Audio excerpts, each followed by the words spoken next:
want this night to end. Yeah, about time we stop pretending. Come home with me. Let's write a history. Tonight I'll make you see. It's all about us. It's all about us. It's all about us.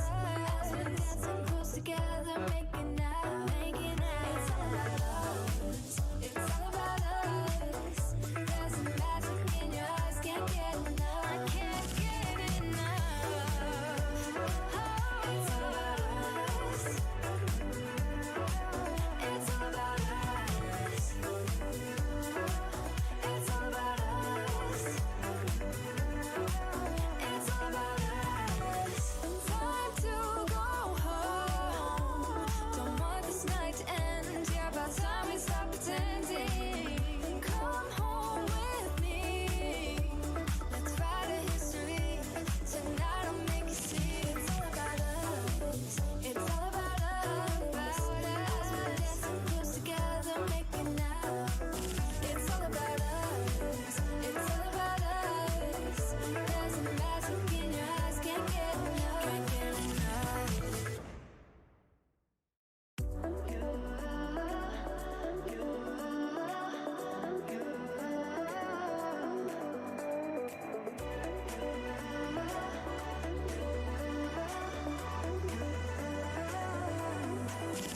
Lights are shining bright. My friends are in the club, we'll go all night. I see you in the back, the mood is right. If I just had your number, I would let you know how I feel. You walk up to me, start dancing to the music and the chase. Like this was meant to be. Take my hand, I feel my heart beat, and I don't want this moment to stop. Time to go home.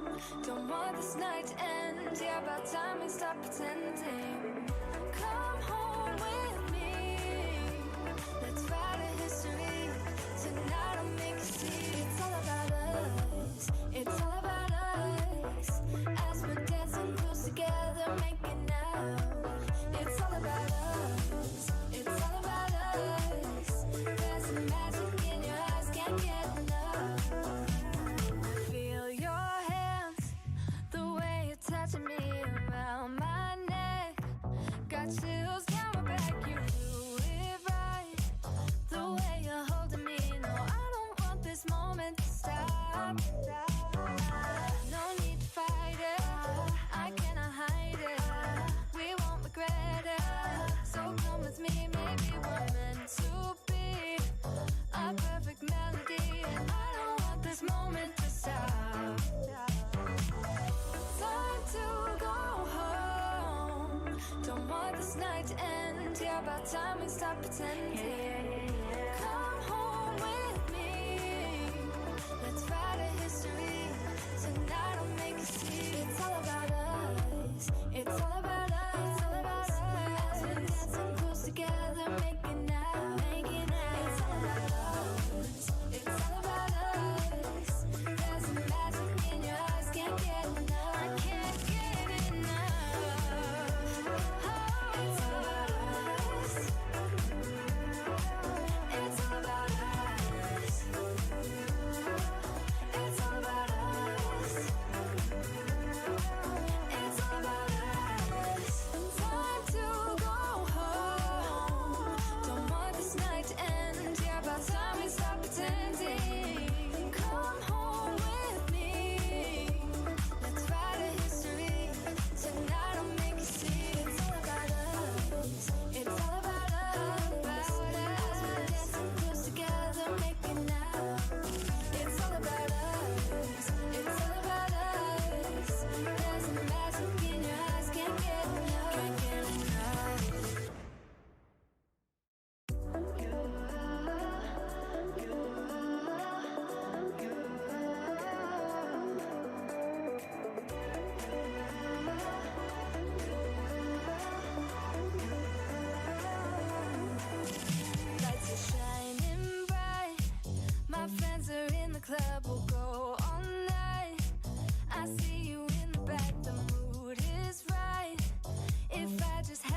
will let you know how I feel. You walk up to me, start dancing to the music and the chase, like this was meant to be. Take my hand, I feel my heartbeat, and I don't want this moment to stop. Time to go home, don't want this night to end. Yeah, about time we stop pretending. Come home with me, let's write a history. Tonight I'll make you see it's all about us. It's all about us. As we're dancing close together, making out. It's all about us. It's all about us. There's the magic in your eyes, can't get enough. Feel your hands, the way you're touching me around my neck. Got chills down my back, you do it right. The way you're holding me, no, I don't want this moment to stop. No need to fight it, I cannot hide it. We won't regret it, so come with me, maybe we're meant to be. A perfect melody, and I don't want this moment to stop.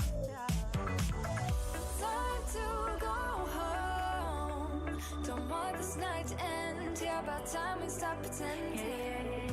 Come home with me, let's write a history. Tonight I'll make you see it's all about us. It's all about us. It's all about us. As we're dancing close together, making out, making out. It's all about us. It's all about us. There's a magic in your eyes, can't get enough. I can't get enough.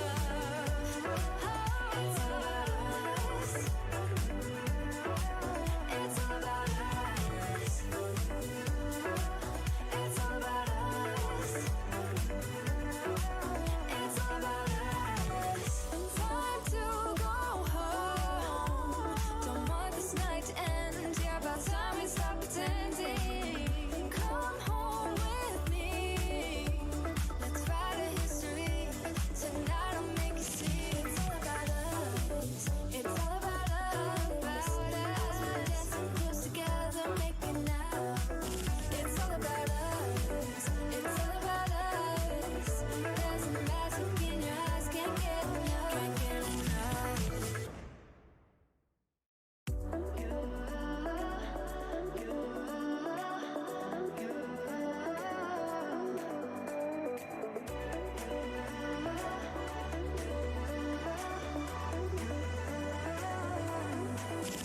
Lights are shining bright, my friends are in the club, we'll go all night. I see you in the back, the mood is right. If I just had your number, I would let you know how I feel. You walk up to me, start dancing to the music and the chase, like this was meant to be. Take my hand, I feel my heartbeat, and I don't want this moment to stop. Time to go home, don't want this night to end. Yeah, about time we stop pretending. Come home with me, let's write a history. Tonight I'll make you see it's all about us. It's all about us. As we're dancing close together, making out. It's all about us. It's all about us. There's a magic in your eyes, can't get enough. Feel your hands, the way you're touching me around my neck. Got chills down my back, you do it right. The way you're holding me, no, I don't want this moment to stop. No need to fight it, I cannot hide it. We won't regret it, so come with me, maybe we're meant to be. A perfect melody, and I don't want this moment to stop. Time to go home, don't want this night to end. Yeah, about time we stop pretending. Come home with me, let's write a history. Tonight I'll make you see it's all about us. It's all about us. It's all about us. As we're dancing close together, making out.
this moment to stop. Time to go home. Don't want this night to end. Yeah, about time we stop pretending. Come home with me. Let's write a history. Tonight I'll make you see. It's all about us. It's all about us. As we're dancing close together, making out. It's all about us. It's all about us. There's a magic in your eyes, can't get enough. Feel your hands, the way you're touching me around my neck. Got chills down my back, you do it right. The way you're holding me, no, I don't want this moment to stop. No need to fight it, I cannot hide it. We won't regret it, so come with me, maybe we're meant to be. A perfect melody, and I don't want this moment to chase. Like this was meant to be. Take my hand, I feel my heartbeat, and I don't want this moment to stop. Time to go home. Don't want this night to end. Yeah, about time we stop pretending. Come home with me. Let's write a history. Tonight I'll make you see. It's all about us. It's all about us. As we're dancing close together, making out. It's all about us. It's all about us. There's some magic in your eyes, can't get enough.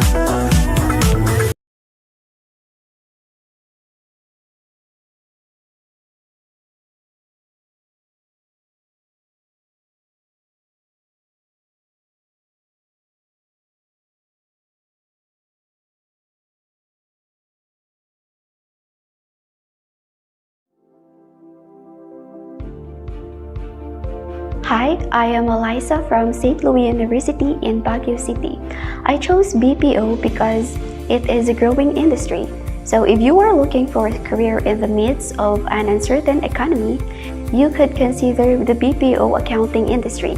BPO accounting, or Business Process Outsourcing accounting, is a rapidly growing industry that offers accounting services to businesses around the world. In my case, I don't have to work further since there is a proliferation of BPO companies outside the metro, particularly here at Clark. So, if you're like me who wants a career that is pandemic-proof and has the potential for growth, consider BPO accounting.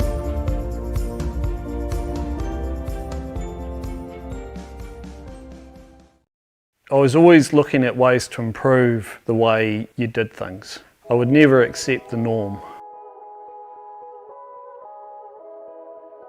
Me and my brother Scott were brought up on a farm in Tuatapere, which is in the deep south of New Zealand, so close to Antarctica. We used to see icebergs on the beach.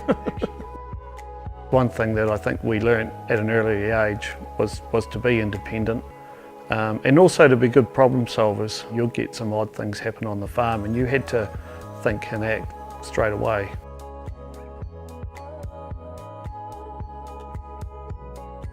I started Finley & Co. June 2001 and we gradually grew and grew and grew until I think it was about 3 years later we had a reasonable sort of team, quite a big base of clients. I got a hold of Scott, my brother, and we got him on board with the firm and we won a few awards and had a few accounting firms get in touch with us to find out how we were doing things, and that definitely helped us grow our firm and took the firm to where we were when we sold back in October 18.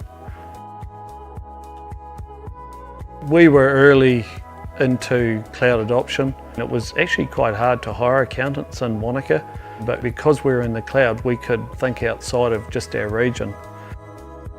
So we had our own dedicated staff offshore and that sort of grew, and it definitely helped our practice earlier on. We set the backroom up to create efficiencies through connecting global talent to make it easy for accounting firms so they can get good quality staff.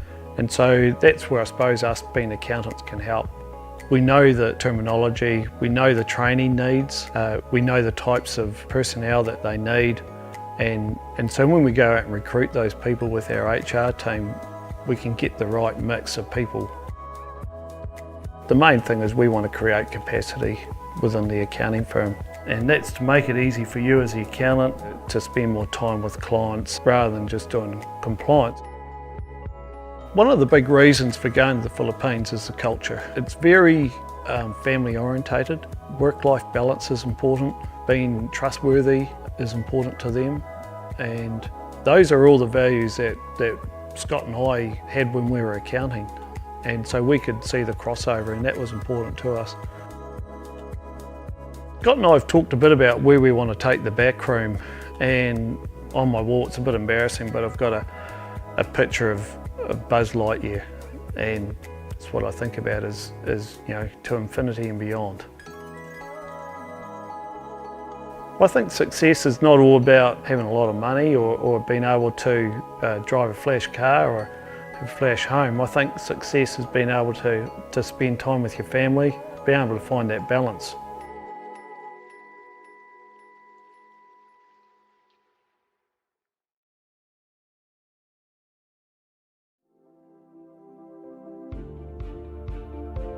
Hi, I am Amor and I graduated from the University of the Assumption, and the reason why I chose BPO is because of the global opportunities. With the help of BPO industry, we can easily have global opportunities and work experiences at the comfort of staying in our home country. Considering most Filipinos are family-oriented, and I consider myself as one, BPO enabled us to have opportunities, same with going abroad, but without having the need to leave our family.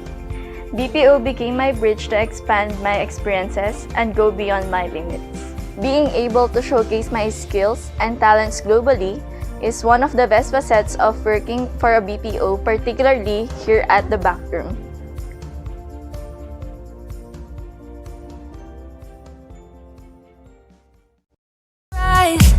If I just had your number, I would let you know how I feel. You walk up to me, start dancing to the music, energies like this was meant to be. Take my hand, I feel my heart beat, and I don't want this moment to stop. Time to go home, don't want this night to end. Yeah, about time we stop pretending. Come home with me, let's write a history. Tonight I'll make you see it's all about us. It's all about us. As we're dancing close together, making out. It's all about us. It's all about us. There's a magic in your eyes, can't get enough.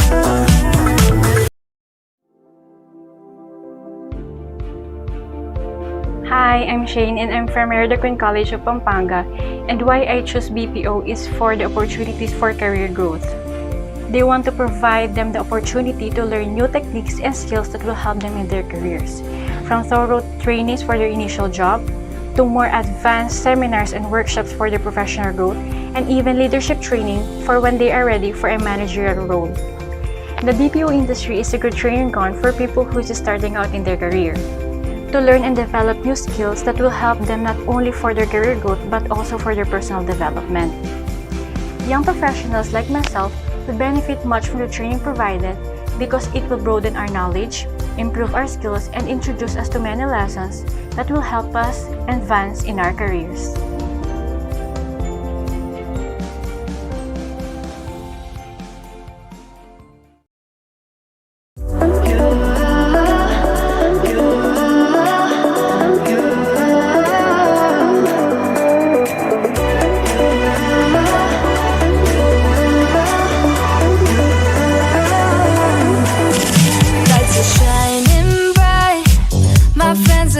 Club will go all night.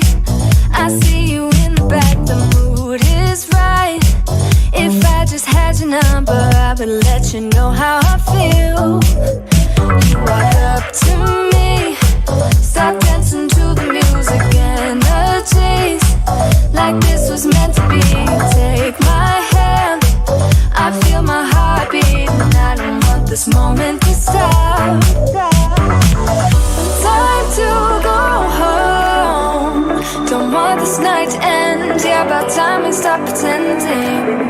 Come home with me. Let's write a history.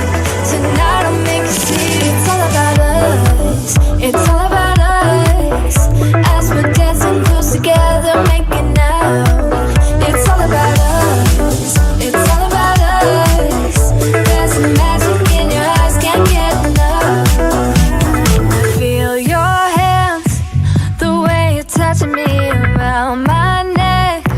Got chills down my back, you do it right. The way you're holding me, no, I don't want this moment to stop. No need to fight it, I cannot hide it. We won't regret it, so come with me. Maybe we're meant to be a perfect melody, and I don't want this moment to stop. Time to go home. Don't Hi, I'm Chevy and I graduated from University of Mindanao. And the reason why I chose the BPO industry is because I was on the hunt for a job where I could work flexible hours with an opportunity to work from home. And TBR has been nothing but amazing in that aspect. Although TBR is based in Clark, I did not have a hard time with the hiring process even though I applied from Davao. In this way, I was able to land a job working with US clients from the comfort of my home. Understanding the huge time difference between the US and the Philippines, I was adamant on working at the BPO company because that meant I would have to work on a graveyard shift and sacrifice my usual groove. But at TBR, it was not an issue at all. I could still work at my preferred work hours and maintain my lifestyle while being able to work with US clients.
Hi, I am Clark.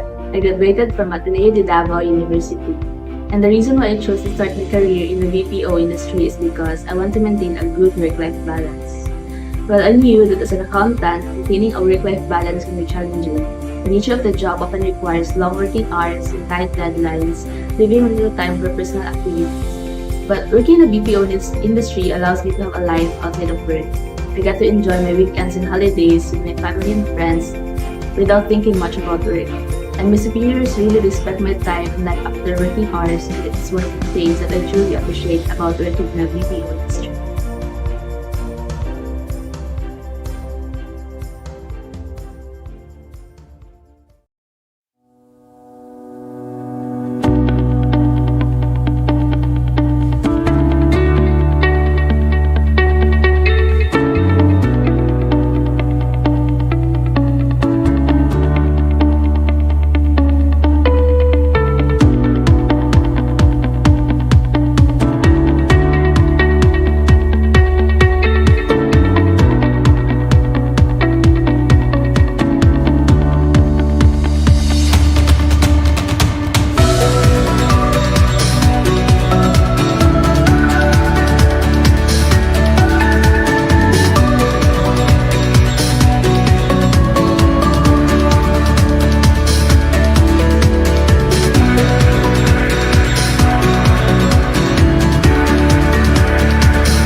Welcome to the back room, where exciting career opportunities await.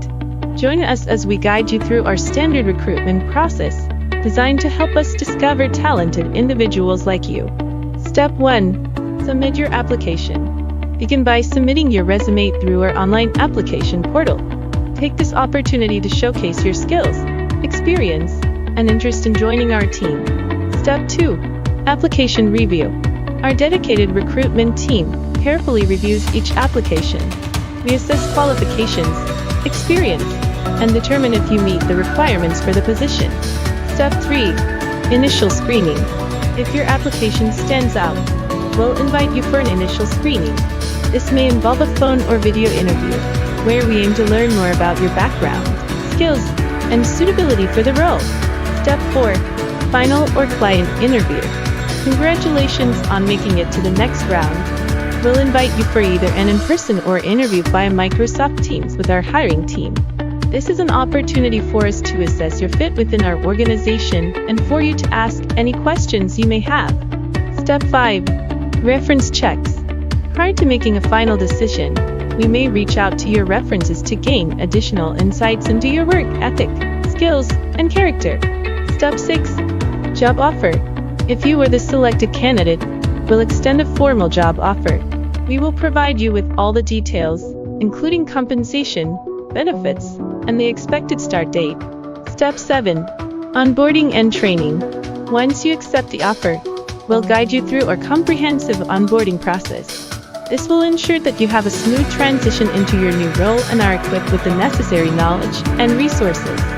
As you settle into your role, you'll have the opportunity to work alongside a talented team, either offshore, nearshore, or onshore. Collaboration and teamwork are key as we strive for success and drive our organization forward. At the back room, we value professionalism and seek individuals who are passionate about their work. We offer a supportive environment that fosters growth and development. We look forward to receiving your application and potentially welcoming you to our team.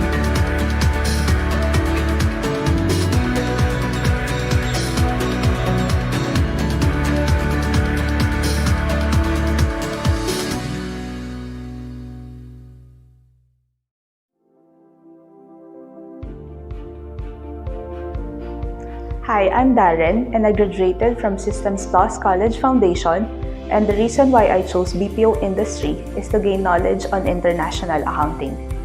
BPO companies offer comprehensive training and advanced workshop of international processes. Considering what I learned from university is Philippine accounting, BPO enable us to develop new skills and learn new practices that is valuable to my current profession. For me, promotions and career development are relatively quick, particularly for those who work impressively. Because of this, every day I am motivated to do my best at my work.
My name is Grazel and I am a graduate of Angeles University Foundation. And the reason why I decided My name is Grazel and I am a graduate of Angeles University Foundation. And the reason why I decided to work for the BPO industry is because of its very competitive salary. And I believe being a young pro before, I was very intentional in earning a lot because I wanted to build my empire. I wanted to sustain my dreams and be able to get all of my wants and my needs. But most importantly, I wanted to help my parents. I wanted to give back to them and give them the life that they deserve. And BPO paved the way for that. They have given me with a significant high compensation even for an entry-level position back then. And now, I get to enjoy the perks and fruits of my labor even for just a couple of years working in the field. And that is the reason why I decided to work for the BPO industry.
Hi, I'm Maan. I graduated from Tarlac State University, and the reason why I chose BPO industry is because of the excellent facilities and modern equipments they provide. BPO buildings are mostly located in the center of the city. They are created with state-of-the-art amenities that are well thought out to address the needs of their employees. In my case, I love the work I do because we are provided with devices that we will need to execute our jobs, and the working environment is conducive for productivity. Facilities are also designed to fit the fast-paced life of the BPO employees and to give comfort and convenience to us employees.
Hi, my name is Kat. I'm a product of Guago National Colleges, and the reason why I've chosen to enter the BPO industry is to widen my international network.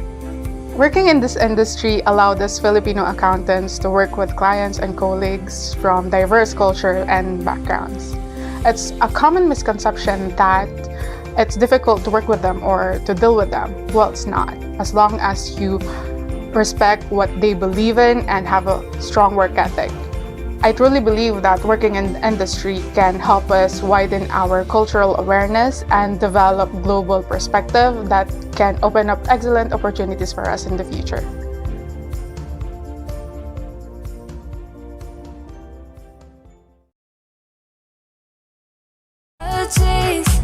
Like this was meant to be. Take my hand, I feel my heartbeat, and I don't want this moment to stop. Time to go home. Don't want this night to end. Yeah, about time we stop pretending. Come home with me. Let's ride ahead. It's all about us. As we're dancing close together, making out. It's all about us. It's all about us. There's a magic in your eyes, can't get enough.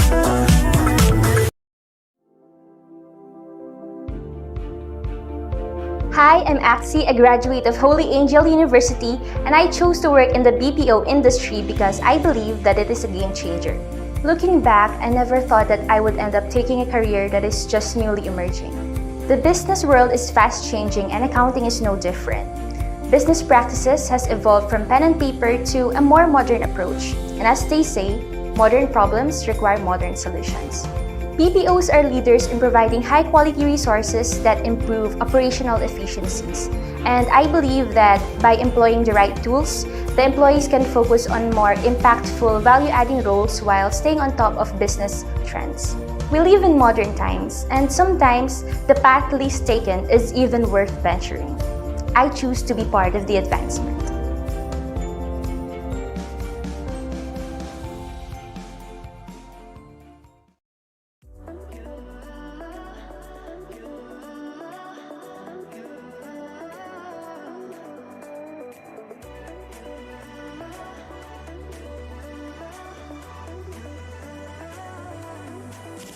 Lights are shining bright.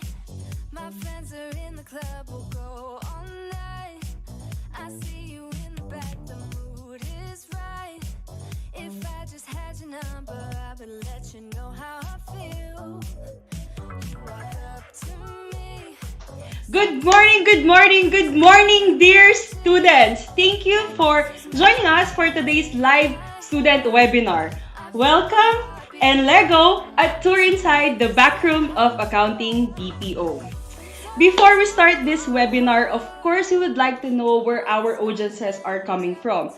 Though we have already hyped the chat box here in YouTube, but please send us a good morning with the name of your school so that we will know how many of you are coming from that university. Alright, so say for example, good morning Davsu, good morning UA, good morning Wesleyan University of the Philippines. Okay?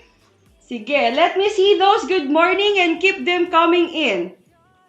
We also have, by the way, an application or an attendance form, in the pinned part of our chat. So if you could just also fill out that information so that we know that you are here, especially for those applying for our scholarship. Alright, so shout out as well to our recruitment team who are in the background to answer any of your recruitment related questions. So I will wait for all of your good morning. So we have here, good morning Dabsu, good morning UA. Wow, we have good morning University of Eastern Pangasinan. Good morning TSU, and all the way from Davao, good morning Ado Pips. Alright, good morning MQC. We're hearing all those universities. Super energetic naman ang group chat natin. Ayan. Good morning from... Ano school yun? Ayun. So, ang dami nang galing sa Davsu. We also have MQC, UA, alright? Say good morning and the name of your school. Good morning, Wesleyanians. Yun pala yung tawag sa kanila. Alright. Sige, keep them coming in. Ayan. So, let's move on to our webinar itself. Good morning, everyone. Let me introduce myself. I'm Yvonne, and I will be escorting you for the duration of our virtual tour. And I am happy to let you all know that just by being in this webinar, the back room has now been opened for you. Alright, that's why I would like to invite you to have a sneak peek at what is inside the BPO industry and the opportunities graduate accountants like you can take. You can also learn how the accounting profession is being practiced in this industry. During this tour, you will also learn about the career path that awaits you as our graduate accountants. Our team will take you on a virtual tour of the backroom by giving you an exclusive look at how we operate and the opportunities available for you. Okay? So still we're receiving some greetings from our chat box. Just keep them coming, guys. But of course, before anything else, we would like to just give you a little housekeeping reminders. So we have in our chat box a pinned message wherein you will have to fill out your time in and time out. So make sure that you will stay with us until the end of this program. So this is mandatory, especially for those who will be applying for our scholarship program. Okay? And of course, please check your internet connection and equipment set before the start of this webinar so that you can get the most out of the presentation. Just to, there will be no disruption that will occur. And your account that is being used to watch this live stream should reflect the full and actual name that you have indicated in our registration form. Para lang meron tayong audit and alignment of the registrants at the same time the attendees. And during this webinar, of course, feel free to send all of your questions through our chat box in YouTube so that I could bring them up anytime, and we will also have a Q&A portion at the end of the program. And lastly, okay, so we encourage everyone to stay until the end because that's where you will learn more about the registration for the next webinar, which is called One with Zero. So there will also be a distribution for the scholarship form for those who are interested to apply. And you might be one of our TBR scholars. All right, so now, just going back to our chat box, I would like to know who's excited and which university is the most energetic in the room. Let me see those cheers for your school. Good morning, HAU. Wow, we have from HAU. We have from MQC, umahabol sila. DAPSU. All right, so we have consistent attendance from these universities. And for those that are still watching, and even though you haven't sent any messages in our chat box, we encourage you to be with us until the end of this program.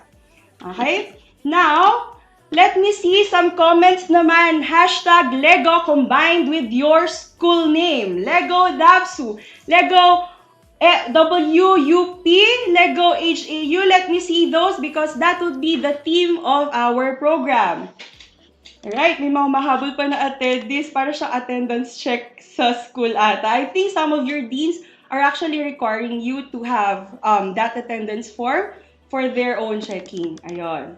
So cheer for your school. Let me see those. Lego STMC. Wow, from St. Thomas More in Clark. We have them as well. Malapit lang yan sa office namin. I think that's 5 minutes away. So, you know where to apply soon. Right? Lego DAPSU, Lego MQC, Lego UA. Yan. UA yung unang-unang school na napuntahan at na-visit namin. Wherein our host is an alumni.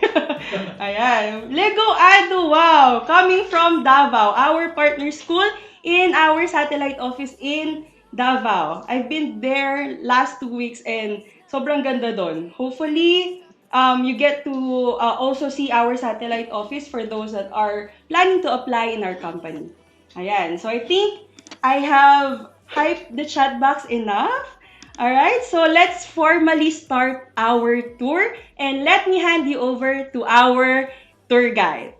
So, he may be a familiar face if you have attended his other talks. Pretty sure meron kayo na attended just previously because he have organize them as well for you, or you might have seen him already from our school visits. So, our tour guide for today is currently the Training and Development Manager and one of the 4 pioneer members of the Backroom Outsource Professionals.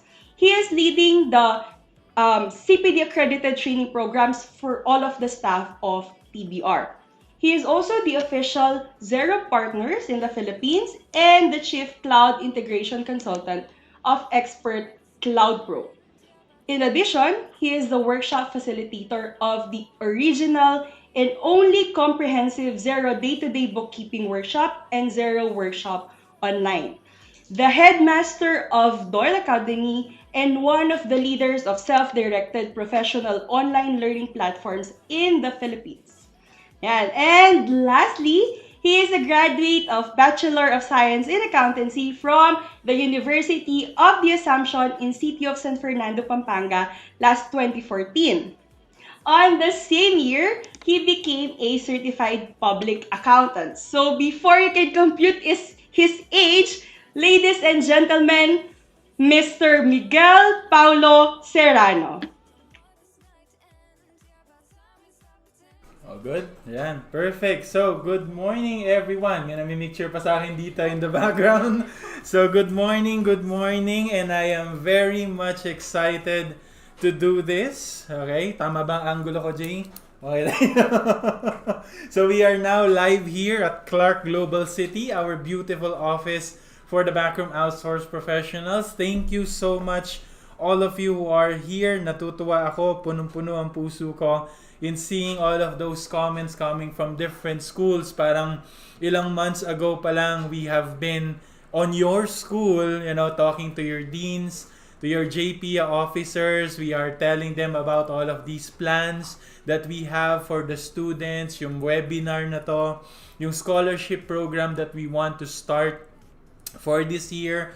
And now it's a reality. We're doing it right now. So thank you so much, all of you guys, mga students na nandito, and hopefully mga teachers nyo rin nakapag-attend din sa event na to. So thank you so much for being with us here, and we're gonna be making sure that this is a Saturday that you will never ever forget. Today is June 17, 2023, and I'm gonna be making sure that this is gonna change your life. That's my mission for today as a representative of the accounting BPO industry. Okay, so thank you so much for being here, and I'm very, very excited to do this webinar for today. We have almost 400 people in the live stream as of this moment. So I think a lot of people will still be coming in a while. So pero ratratan na natin ito. For the next 2 hours, we're gonna be discussing everything that you need to know about accounting BPO. Kasi when we started doing this thing and started promoting this webinar and these activities sa mga schools, one common thing that we saw is, may ganyan nga pala. Ano bang meron dyan? So a lot of people still don't have very good background about BPO industry and yung opportunities that are available for young professionals like you guys, okay? In terms of the accounting BPO. Okay, na may ganun palang option, So that's one actually of our driving force, no, yung pinaka-inspiration namin why we wanted to do this very first webinar, Lego. Okay? Kasi gusto natin maging aware, okay, kayong mga estudyante na meron kayong mga opportunities actually na available for you to be not just an accountant after you graduate from the university, but also become an international accountant that is recognized around the globe. Hindi lang ito basta international accountant sa title or sa isang certificate na meron ka. You are really gonna be working as an accountant for international firms, and you are gonna be part of the outsourcing industry for accountants. The outsourcing industry for accountants has been here for quite a while. I could consider still this as a very young industry for accountants, I may say, no, kasi kailangan pa namin gawin to so ibig sabihin talagang marami pang hindi aware. So pero in terms of existence, I think nasa mga 15 to 20 years na din na ongoing ang accounting BPO industry. So pero ngayon lang talaga tayo nagpapakilala ng ganito ka-solid, ganito kadalas, and ganito ka-intensive, no? Kasi there are a lot of opportunities that we can exhaust inside and we can enjoy inside this type of industry that we want a lot of you to be aware of. Para may choices tayo. Okay? Kasi alam nyo, balik lang tayo, backstory ko. Sabi niya kanina ni Yvonne, so thank you so much Yvonne sa pagharang ng panghula nila ng ng edad ko. So para hindi na lang kayo mahirapan, I'm 30 years old and close ko na, and I've been a CPA for the past 9 years na. So awa ng Diyos, ako po ay nakapasa ng CPA board exam last 2014. However, I would admit that even though I passed the boards before, I didn't know where to go. I took my OJT sa isang accounting firm. It was actually a very valuable experience. Maraming salamat. Sana kung naririnig ako ni Sir Torno today, maraming salamat po for accommodating my OJT before. It was a life-changing chance that they gave me. However, it was also something that made me realize I don't think this is where I belong. So I was trying to find who I am. I was trying to find what I want to do. Okay, so and yung mga traditional na mga pinupuntahan ng mga accountants are something that does not pique my attention before. So I'm lost. I don't know where to go. And kaya nga nung may nagsabi sa akin when they knew that I passed the board exam, sabi nila, may opening dito sa Clark. Okay? Baka gusto mong pumasok, total nakapasa ka na para maka-work ka na kaagad. Dahil wala naman akong direction sa buhay, sabi ko, sige. Binigay ko yung resume ko sa kanila. Okay? And that started my journey. In a few days time, I was called for an interview with a BPO company in Clark. It's an emerging BPO company in Clark. Actually, first year pa lang nila nun in operation. Kakilala lang kasi namin yung isa sa mga tao doon who referred me there. And after 1 week, little did I know, nag-start na ako with them. And hindi ko man alam kung anong nangyayari. I didn't know that I was in a BPO setup. I didn't know na meron akong client. I didn't know na kailangan kong mag-English every day, for God's sake. Kasi syempre, bagong pasa ka.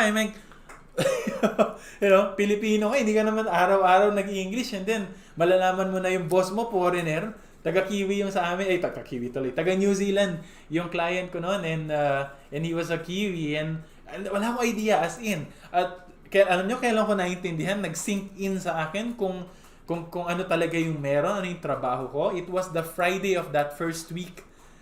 My first week, doon pa lang, ganun katagal, ganun ako ka-slow. Okay, parang, ganun pala. So, bookkeeper pala ako sa isang accounting firm sa New Zealand. Tapos, foreigner pala yung client ko. So, wala talaga ako idea at all. Kasi nobody told us about this industry. Nobody knows about what is happening inside Clark. Siguro yung mga malapit dito sa Clark, lalo na ngayon sa mga panahon na to, yan yung mga taga Holy Angel, City College of Angeles, malapit kayo sa Clark So, or TSU, aware kayo sa Clark, So, ngayon, alam nyo na mayroong mga backroom dito, may outsourcing. So, kaya alam nyo na pumunta dito. Pero noon, way back in 2014, 9 years ago, nobody knows about this. Okay? Pero ako, aksidente lang na napadpad ako dito dahil wala naman akong ibang alam puntahan.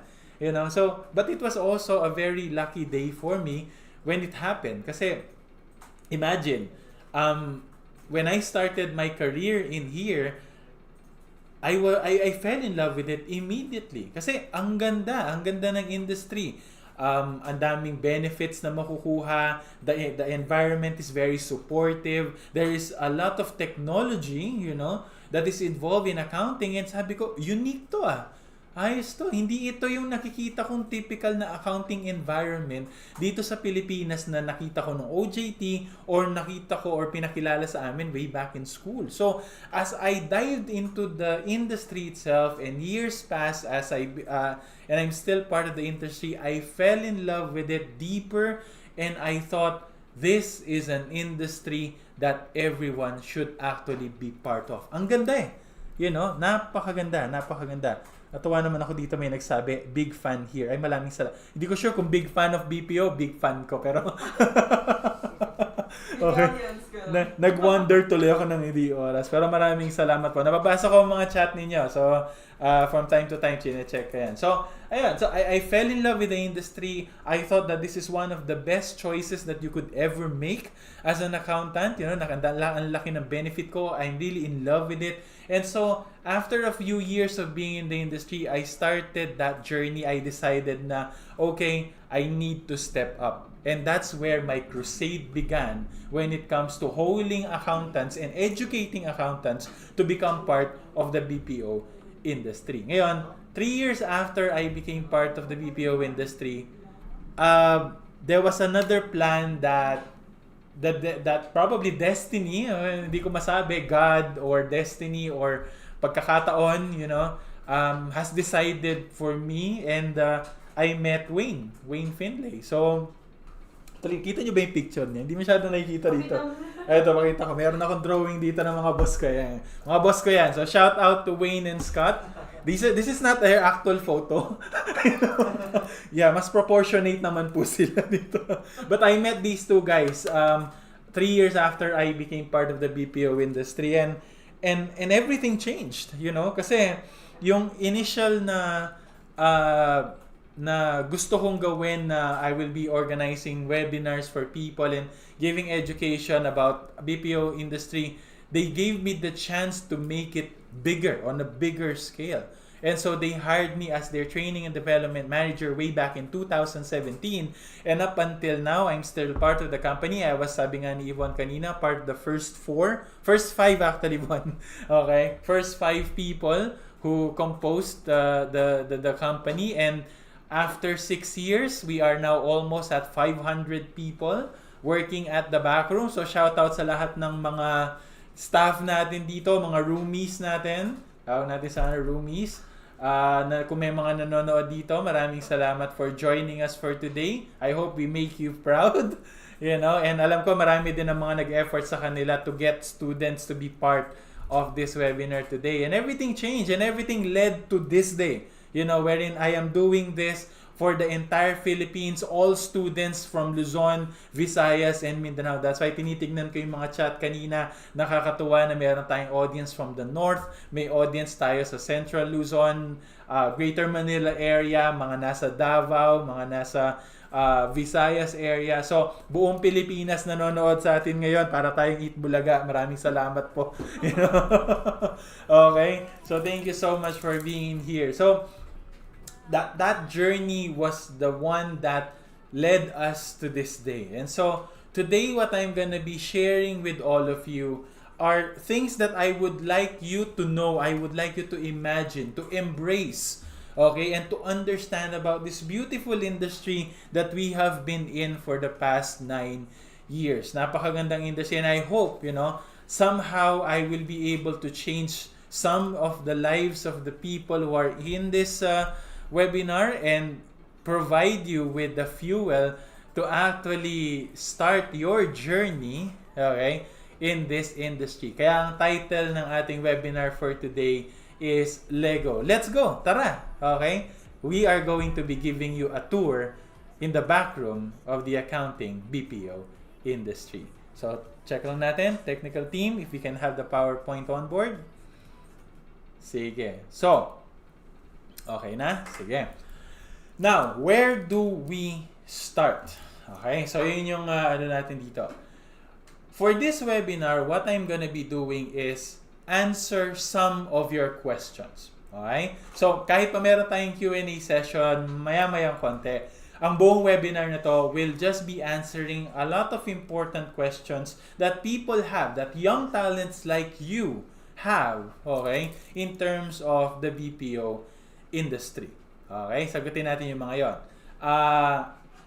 By the way, baka may magtanong sa inyo, buti, estudyante ang pinag-uusapan natin dito. Bakit po mga students ang ini-invite ninyo sa webinar na ito? Well, it's our nature, okay, in the BPO, not in the BPO, but in the backroom itself, to actually connect with a lot of students. Alam niyo kung bakit? Because for the past 6 years that we've been operating in the backroom, our concentration, okay, is really focusing on fresh grads.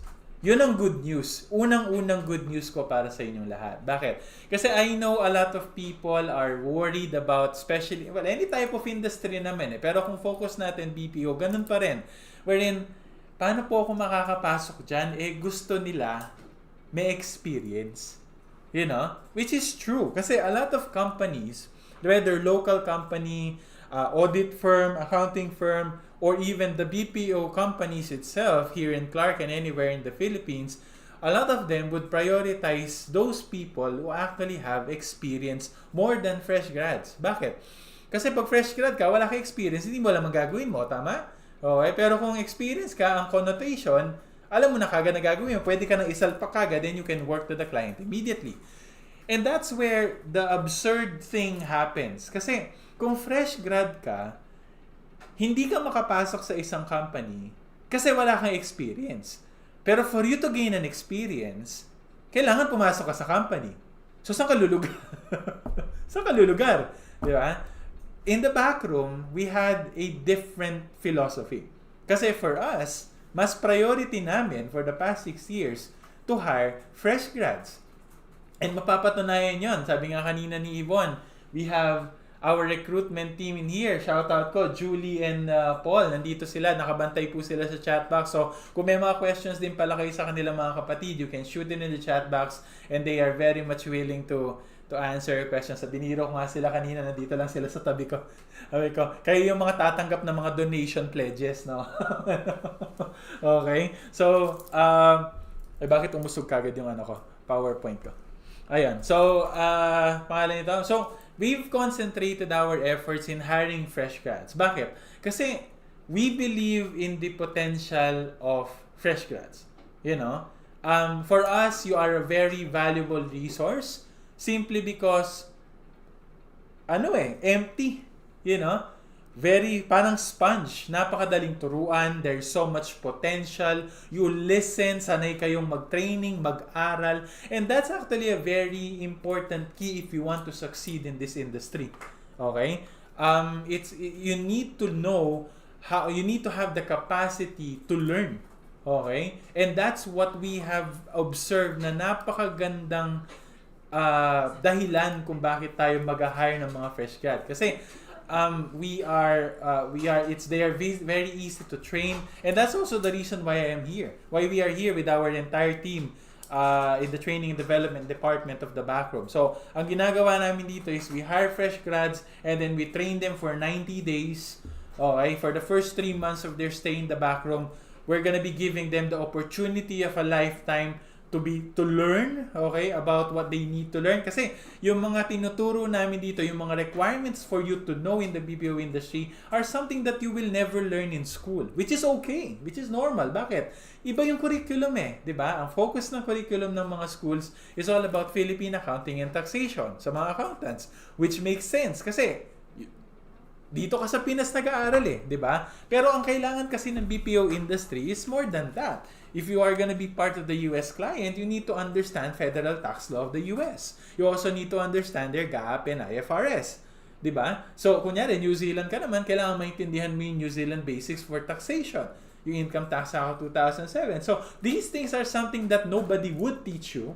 And so, therefore, we have exerted all of our effort to assemble training materials and training programs for all of you here in the back room to make sure na after your first 3 months of stay, 3 months imagine, ganun kabilis. Just first 3 months of stay, you are able to do the work for the client at a level of quality that is acceptable in the industry itself.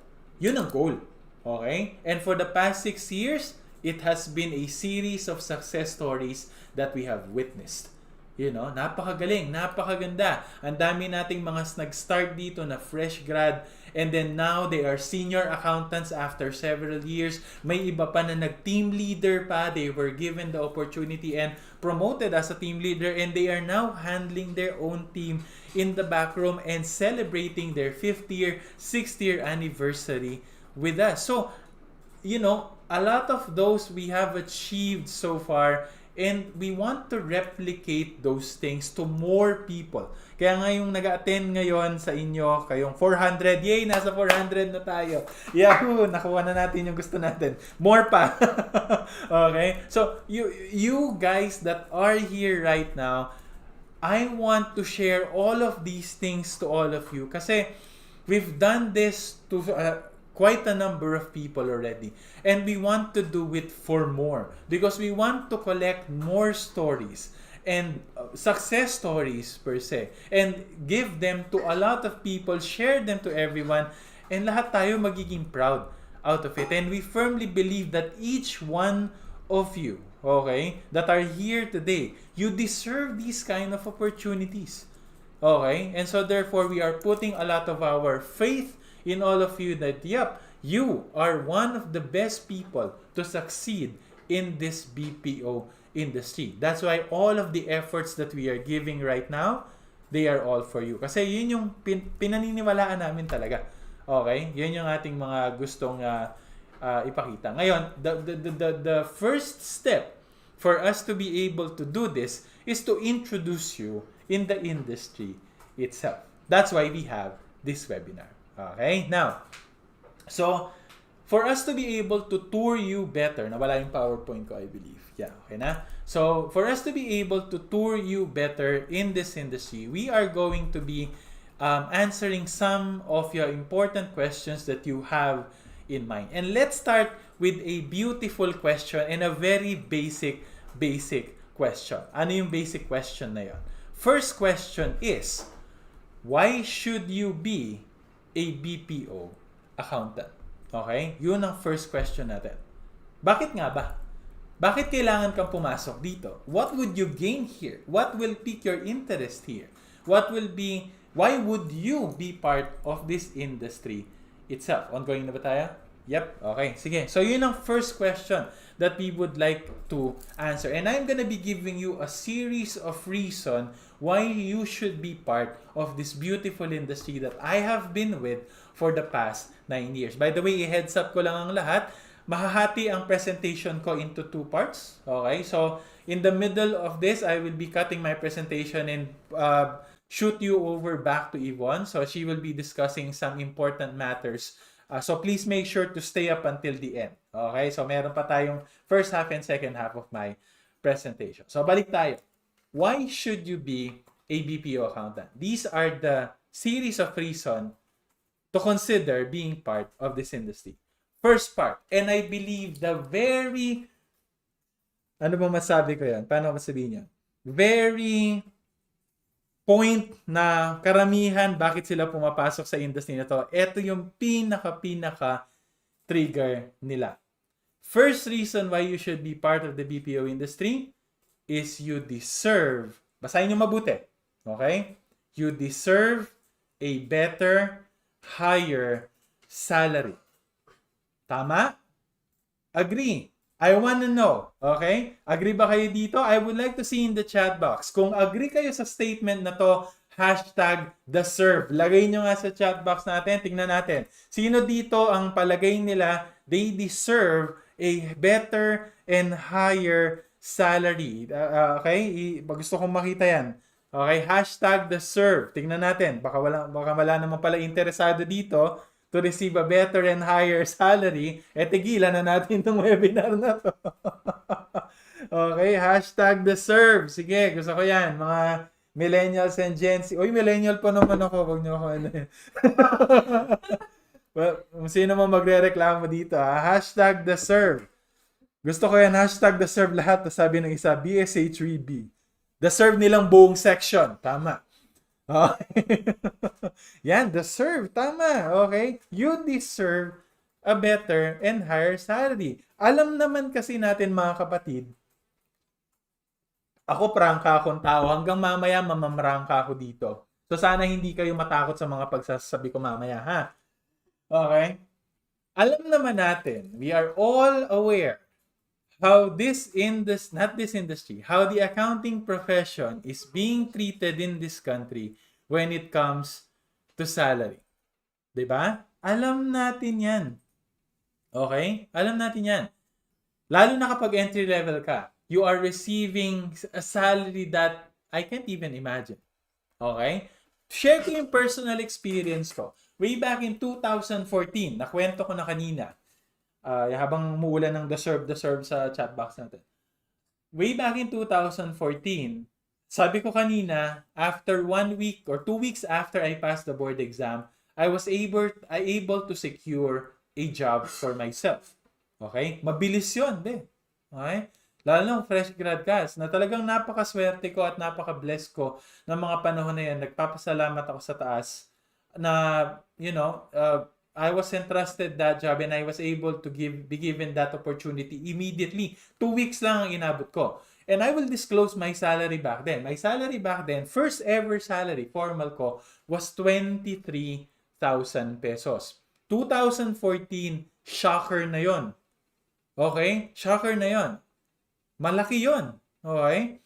Kasi, yung ibang alam ko, kunyari ako, nanggaling ako sa isang firm, no? Yung ibang mga kasama namin, mga kaklase ko, nag-OJT rin sa iba't ibang mga company.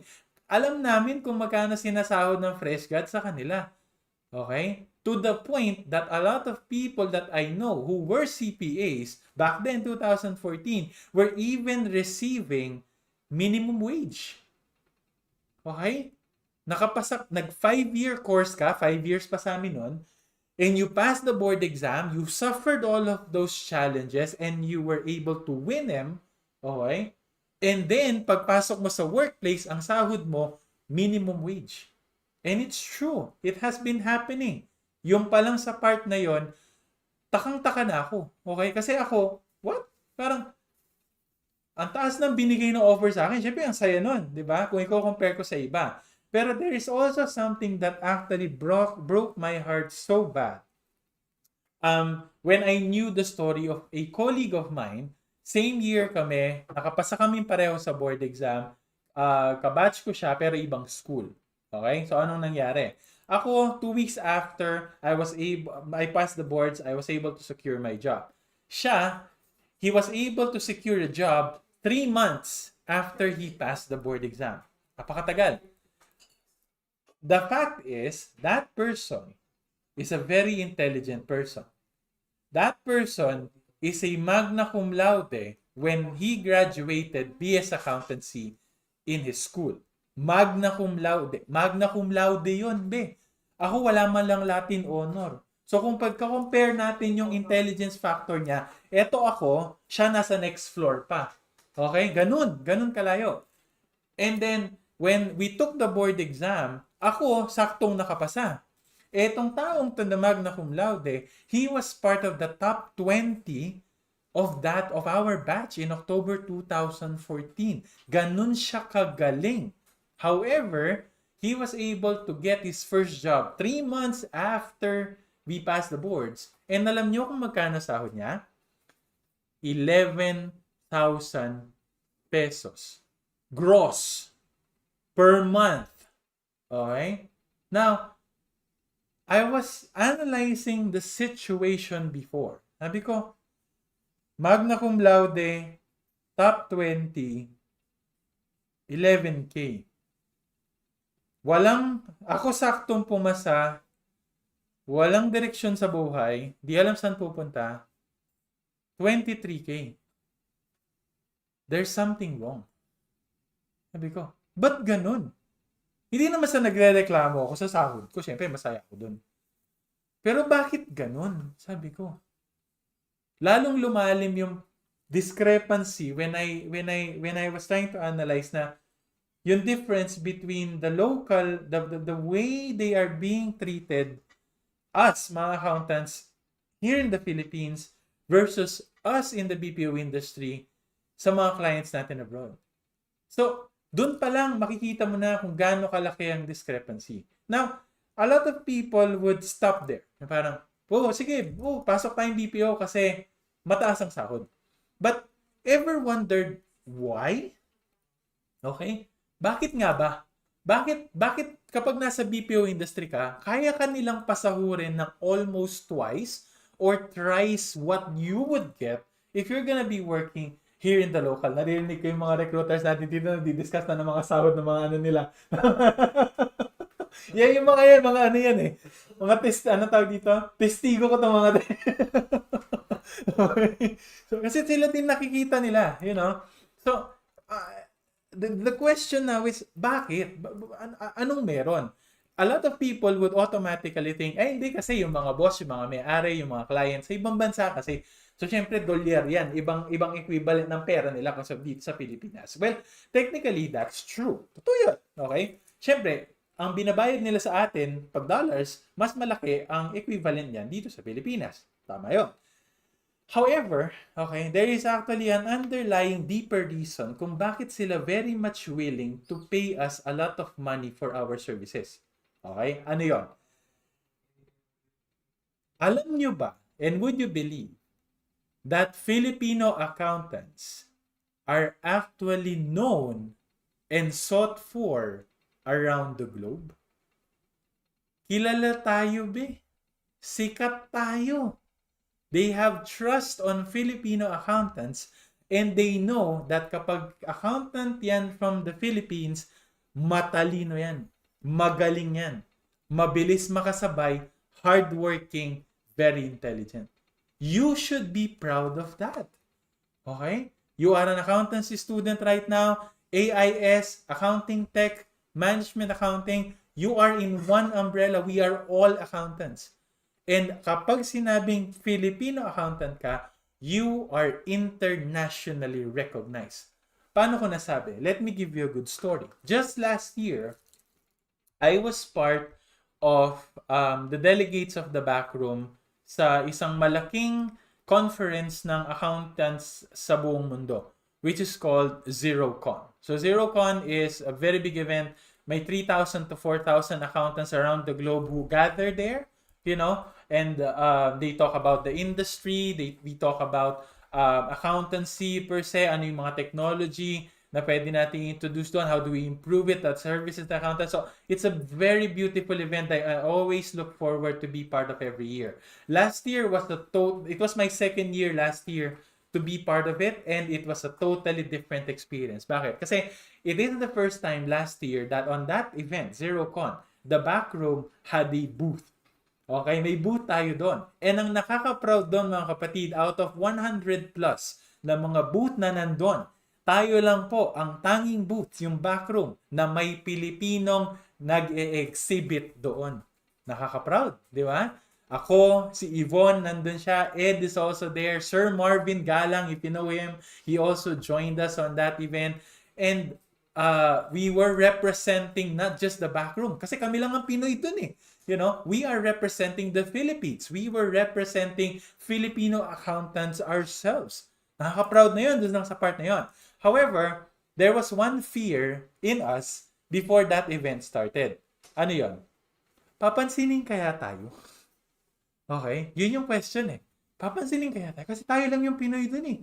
You know, nakakatakot yung idea kasi lalo na, Diyos ko, 3,000 na tao na sa paligid mo, puti. Ikaw, brown. Okay? Okay? Asian.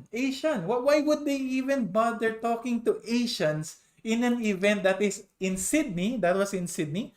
And wala kami sa teritoryo natin at mga Asiano kami at mga taga-ibang bansa. Australians, Kiwis, Americans, nandun. Okay? So, before the event started, Yvonne will be a testimony on this. We were thinking of a lot of ways paano natin mahihila yung mga tao papunta sa booth. Ano kaya pwede natin gawin para pansinin nila tayo. Kasi takot na takot kami sa idea na baka walang pumansin sa amin at sayang lang ang punta namin doon. You know? But you know what happened? This is the amazing thing that happened. When we were there, it was a 2-day event. Whole day. For 2 days. We never took a seat for ourselves. We never sat down.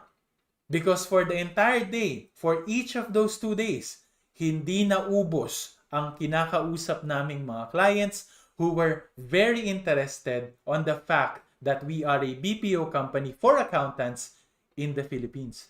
Lumalapit sila sa amin. All of them gathering around asking, "Uy, accountants from the Philippines, I would like to know what you're doing. How is outsourcing there? How can it benefit our firm? Anong features na meron kayo? Anong benefits?" So, everyone was gathering around continuously to the point na kailangan naming maghiwa-hiwalay within the booth para kumausap ng groups of people individually. Mind you, groups. Bawat isang tao sa amin, may kumpul ng tao, iba-ibang firms around the globe asking us a lot of questions about Filipino accountants. Hindi ba kayo kinikilabutan sa sinasabi ko? Kasi ako kinikilabutan ako. Okay? Why? Because that proved to us, na world-class tayo, dear. Okay? They know us. And they are excited to talk to us. And they want us to be part of their team. So, napakalaki ng benefits sa kanila ng pagiging part ng industry na to as a client of a accounting BPO company. Okay? Kasi they get access to the best talents coming from a beautiful country called the Philippines, and the cost for them is also very low. So, imagine, kasi alam nyo, yung sahod natin dito, almost 1/3 lang ng sasahurin kung same level kung sa kanila kukunin. So, if that means that they get 3 times the manpower, 3 times the workforce in a salary of 1, and at the same time, they get a talent from the Philippines which they admire so much. You need to be very proud of that. Proud ba kayo sa mga sinabi kong yun? Tignan ko nga sa chat box, sino yung proud? Proudly Pinoy. Yun yung gusto kong makita. Okay? So, if you can drop that, sino yung proud dito sa mga sinabi kong yun, no? Sino yung proud dito na maging Filipino accountant? I wanna see that in the chat box. #proudly Pinoy. Because you need to be proud. You're very good. You're very world-class. Matalino. Alam niyo bang matalino kayo? Alam niyo, aware ba kayo doon? So, those things, okay? Those things that yung impression natin sa ibang bansa, yun ang underlying reason why we deserve a better and higher salary. Because that's what they are paying for us, our value. The international accounting community sees the value of accountants here in the Philippines, and they are very much willing to compensate us for that. That justifies why accountants in the BPO industry receive enormous amount of compensation from clients. Okay? That's what makes it sustainable. Hindi lang siya hype. There's an underlying reason behind it. And the reason behind this is because you yourself, as a Filipino accountant, they know your value. Okay? Actually, doon pa lang, tapos na tayo. Pwede na yun, kalimutan na natin yung ibang slides. End na tayo. Diba? Kasi that's already more than enough as a reason for you to be part of this industry. Simply because this industry opens opportunities for you around the globe, and the whole world wants you. Okay? Doon pa lang, masaya na tayo lahat. But actually, hindi pa yun eh. Marami pa tayong pwede. Yan, dami mga proud Pinoy, nakikita ko sa chat natin. Ang dami pa nating pwedeng pag-usapan na mga reasons kung bakit ka dapat maging part ng industry na to. So aside from having a having a better and higher salary, another good reason why you should be part of this industry is this. Can you imagine? Okay, alam ko wala pa kayong work experience, pero alam ko naririnig nyo na kung anong nangyayari sa mga ate nyo, kuya ninyo, mga teachers ninyo who have had experience in the local accounting industry. Alam nyo na isa to sa mga pinakamalaking problema nila. Overtime. Walang work-life balance. Okay? Lalo na pa man din, Gen Z and Millennials, demanding na yan when it comes to work-life balance. In the back room, we don't call it work-life balance. We call it work-life harmony. Okay? Kasi kapag sinabi nating work-life balance, you are creating a very thin line, a very clear line to divide work and life. Okay? And you're trying to balance both. In the back room, we called it work-life harmony. And special thanks to the one who invented the idea, yung host natin ngayon, si Ibo. Sa kanya po nanggaling yan, work-life harmony. Because it's beautiful. Pag sinabi natin work-life harmony, it means your work and life hindi sila nag-aaway, hindi sila nakikipag-agawan sa attention mo, hindi sila nakikipag-agawan sa oras mo, sa energy mo, but they are in perfect harmony with each other. They support each other, and they make your life easier. That's what you would experience in the BPO industry itself. And how do you have it? The first key there is you have full control of your time.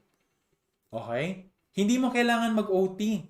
At lalong hindi siya kailanman magiging, oh, thank you. Okay? Marami na kayong narinig ng mga kasong ganyan sa ibang lugar. Diba? Kapag ang dalas-dalas mag-OT, araw-araw, ang normal time nila ay overtime. Okay? So, tapos wala pang bayad. Oh, thank you. Okay? Sa backroom and sa BPO industry itself, walang ganyan. Bakit? Una sa lahat, we highly discourage overtime work. Okay?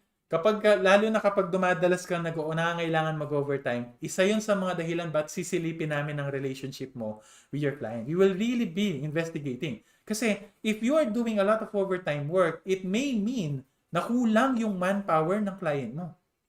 And we need to help the client fix that.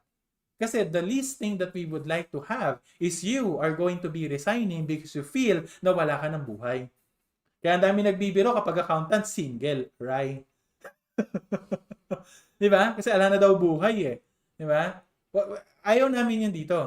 Hindi naman sa ayaw namin na single. Hindi sa ayaw namin na magkaroon ng ganong effect. Kasi we are maintaining the image na Filipino accountants are great. We're good. We're performers. We really have the value that they look for.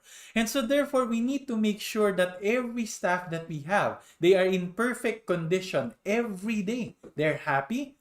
Okay? They're inspired to work. They're not stressed. Kasi yun lang yung paraan para mabigay namin yung service na kailangan ng client to the highest quality possible. Okay? Again, this is more than just a face value. May underlying reason kung bakit natin ginagawa to. And on a practical side, hindi namin bubuksan yung buong office para sa'yo kung ikaw lang mag-isa nag-overtime dito. Actually, dito nga, bawal talaga mag-overtime. Kunyari, nag-OT ka. Basta kung ang shift mo 7 to 3:30, pagpatak ng 3:30, nakasuot na yung bag ng mga yan. Diba? Nasa pinto na yung mga yan. Malis na. Honda. Yan yung perfect term nila doon. Honda. Honda that. Normal yon. Subukan mong gawin yun sa ibang lugar.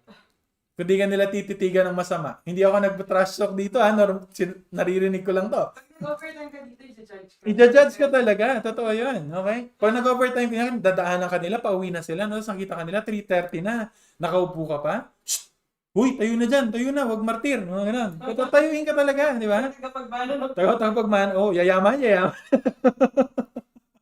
Okay? They want you to... We don't support it at all. Pero, kung may mga pagkakataon na kailangan mo talagang mag-overtime, no choice. Kasi kailangan, busy season, kailangan ng client, sisiguraduhin natin na bayad ka. Okay? Bakit? Because we're taking your time. Your time is very valuable. We're taking your effort. Your effort is where the value is. So we need to nakikinabang yung client mo, kikita siya dyan. So therefore, they need to pay for you. And we're gonna make sure that it happens. Okay? That's how we retain employees. Happy environment, a very beautiful environment with work-life harmony. And first step lang ang discouraging overtime. But it actually is a very crucial step because a lot of companies out there are not able to make their staff happy just because of this very simple thing. Okay? So, overtime work is a thing of the past if you become part of this industry. Magugulat ka talaga. So, umpisa siguro magugulat ka talaga na parang, 3:30, sakto tumatayo yung mga tao. Because we want you to have a life after. We want you to rejuvenate. We want you to regenerate yourself. Ang maganda pa dito, ang pasok natin, maganda yung schedule. Normally, 7 to 3:30 or 6:30 to 3. So, maaga kang papasok, wala pa masyadong traffic. Okay? Pag uwi mo, wala pa ring traffic. May araw pa, bukas pa yung bangko, bukas pa gobyerno. So, marami ka pong magagawa afterwards. Ako, I'm recently a father, you know. I have a almost 2-year-old son, and napakalaking impact din sa akin na hindi ko kailangan umuwi ng gabi, hindi ko kailangan mag-OT. Okay? 4:30 pa lang, nasa bahay na ako, and I get to play with my son. Okay? Nakikita ko yung development niya along the way, and it's beautiful, you know. As a father, it's something that I am very much thankful for from this industry. Yun, happy Father. O nga pala, maraming salamat. Father's Day nga pala. Oh. Isingit ko lang kasi hindi nakasama dito. Kapag mga ganyang events, Father's Day, may mga pa-hubs tayo dito. Kailan ba yan? Thursday? Oo, nakita ko, kahon-kahon na red ribbon cakes. Yes. Not sponsored. Binili namin. Pero red ribbon, na-shout out kita, baka naman. Okay? Hindi, pero nagpamudmud tayo ng mga red ribbon cakes dito, regardless kung tatay ka o hindi. Okay? Lahat because we celebrate life in this company, in this industry. Because, again, happiness is a big factor to success for us. We want everyone to be fully conditioned and happy always so that they could perform the best every day. Okay? So that's another good reason for you to nag-chat asawa ko.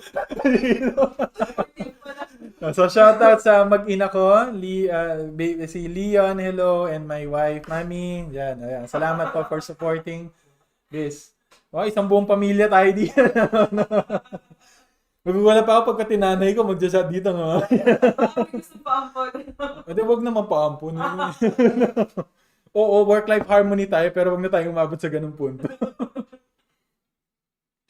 Diba? So, yan. It's also a very beautiful thing to experience here in the back room. Okay? So, in the BPO industry. So, ano pa? So, we have 2 reasons. Third reason for you to be part of this industry, you will be able to gain global experience close to home. By the way, kung may mga nagustuhan kayo sa mga slides na to, I really intentionally designed them to be something na Instagrammable. You wanna share them as a quote, okay? Or you wanna take a selfie with it because you totally agree with it. Your heart is very happy to see that statement. Picturean nyo, screenshot nyo, share nyo sa social media. Take a photo of yourself, selfie kayo, 0.5 kung naka-iPhone. Okay? And we want you to share those photos, no? Spread the good news and good vibes sa ating mga kakasama sa industry. I want them to see all of these things. Okay? So, nasaan na ba ako? Yan. Gain global experience that is close to home. This is something beautiful as well in the BPO industry. Alam niyo kung bakit? Because Dati, mga lalo yung panahon ng mga tatay natin, tito, tatay, or mga nanay, for you to be able to gain global experience, ang kailangan mong gawin, mag-abroad ka. Diba? So kapag nag-abroad ka, mahihiwalay ka sa pamilya mo. But it also gives you an opportunity to learn something different that you can use to increase your value. Maganda yon. Pero ang maganda sa panahon na to na meron tayong accounting BPO industry is you can still gain global experience while you are here.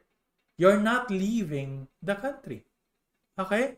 Kasi ang mga accountants dito, mga professionals that are part of the accounting BPO industry, for example, dito sa backroom, they learn a lot from the clients themselves on other countries.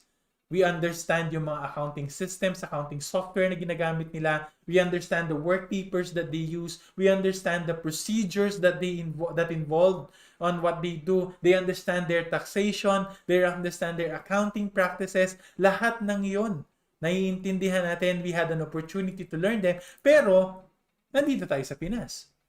Okay? And all of these were made possible by technology itself. Yun yung maganda. One of the driving force of the BPO industry, so technology. Kung walang cloud technology, walang cloud computing, okay, this is not gonna happen. It's gonna be very hard for us to establish what we call an accounting BPO setup. Which is also another reason why you should be part of this industry. Kasi part ka ng industry trend eh. Okay? And that makes you stand out from the rest. Kasi kunyari, graduate kayo ng accounting-related course. Puro kayo BSMA, puro kayo BS Accounting Tech, or kaya BS Accountancy, or mga CPAs kayo lahat, nakapasa kayo ng mga friends mo.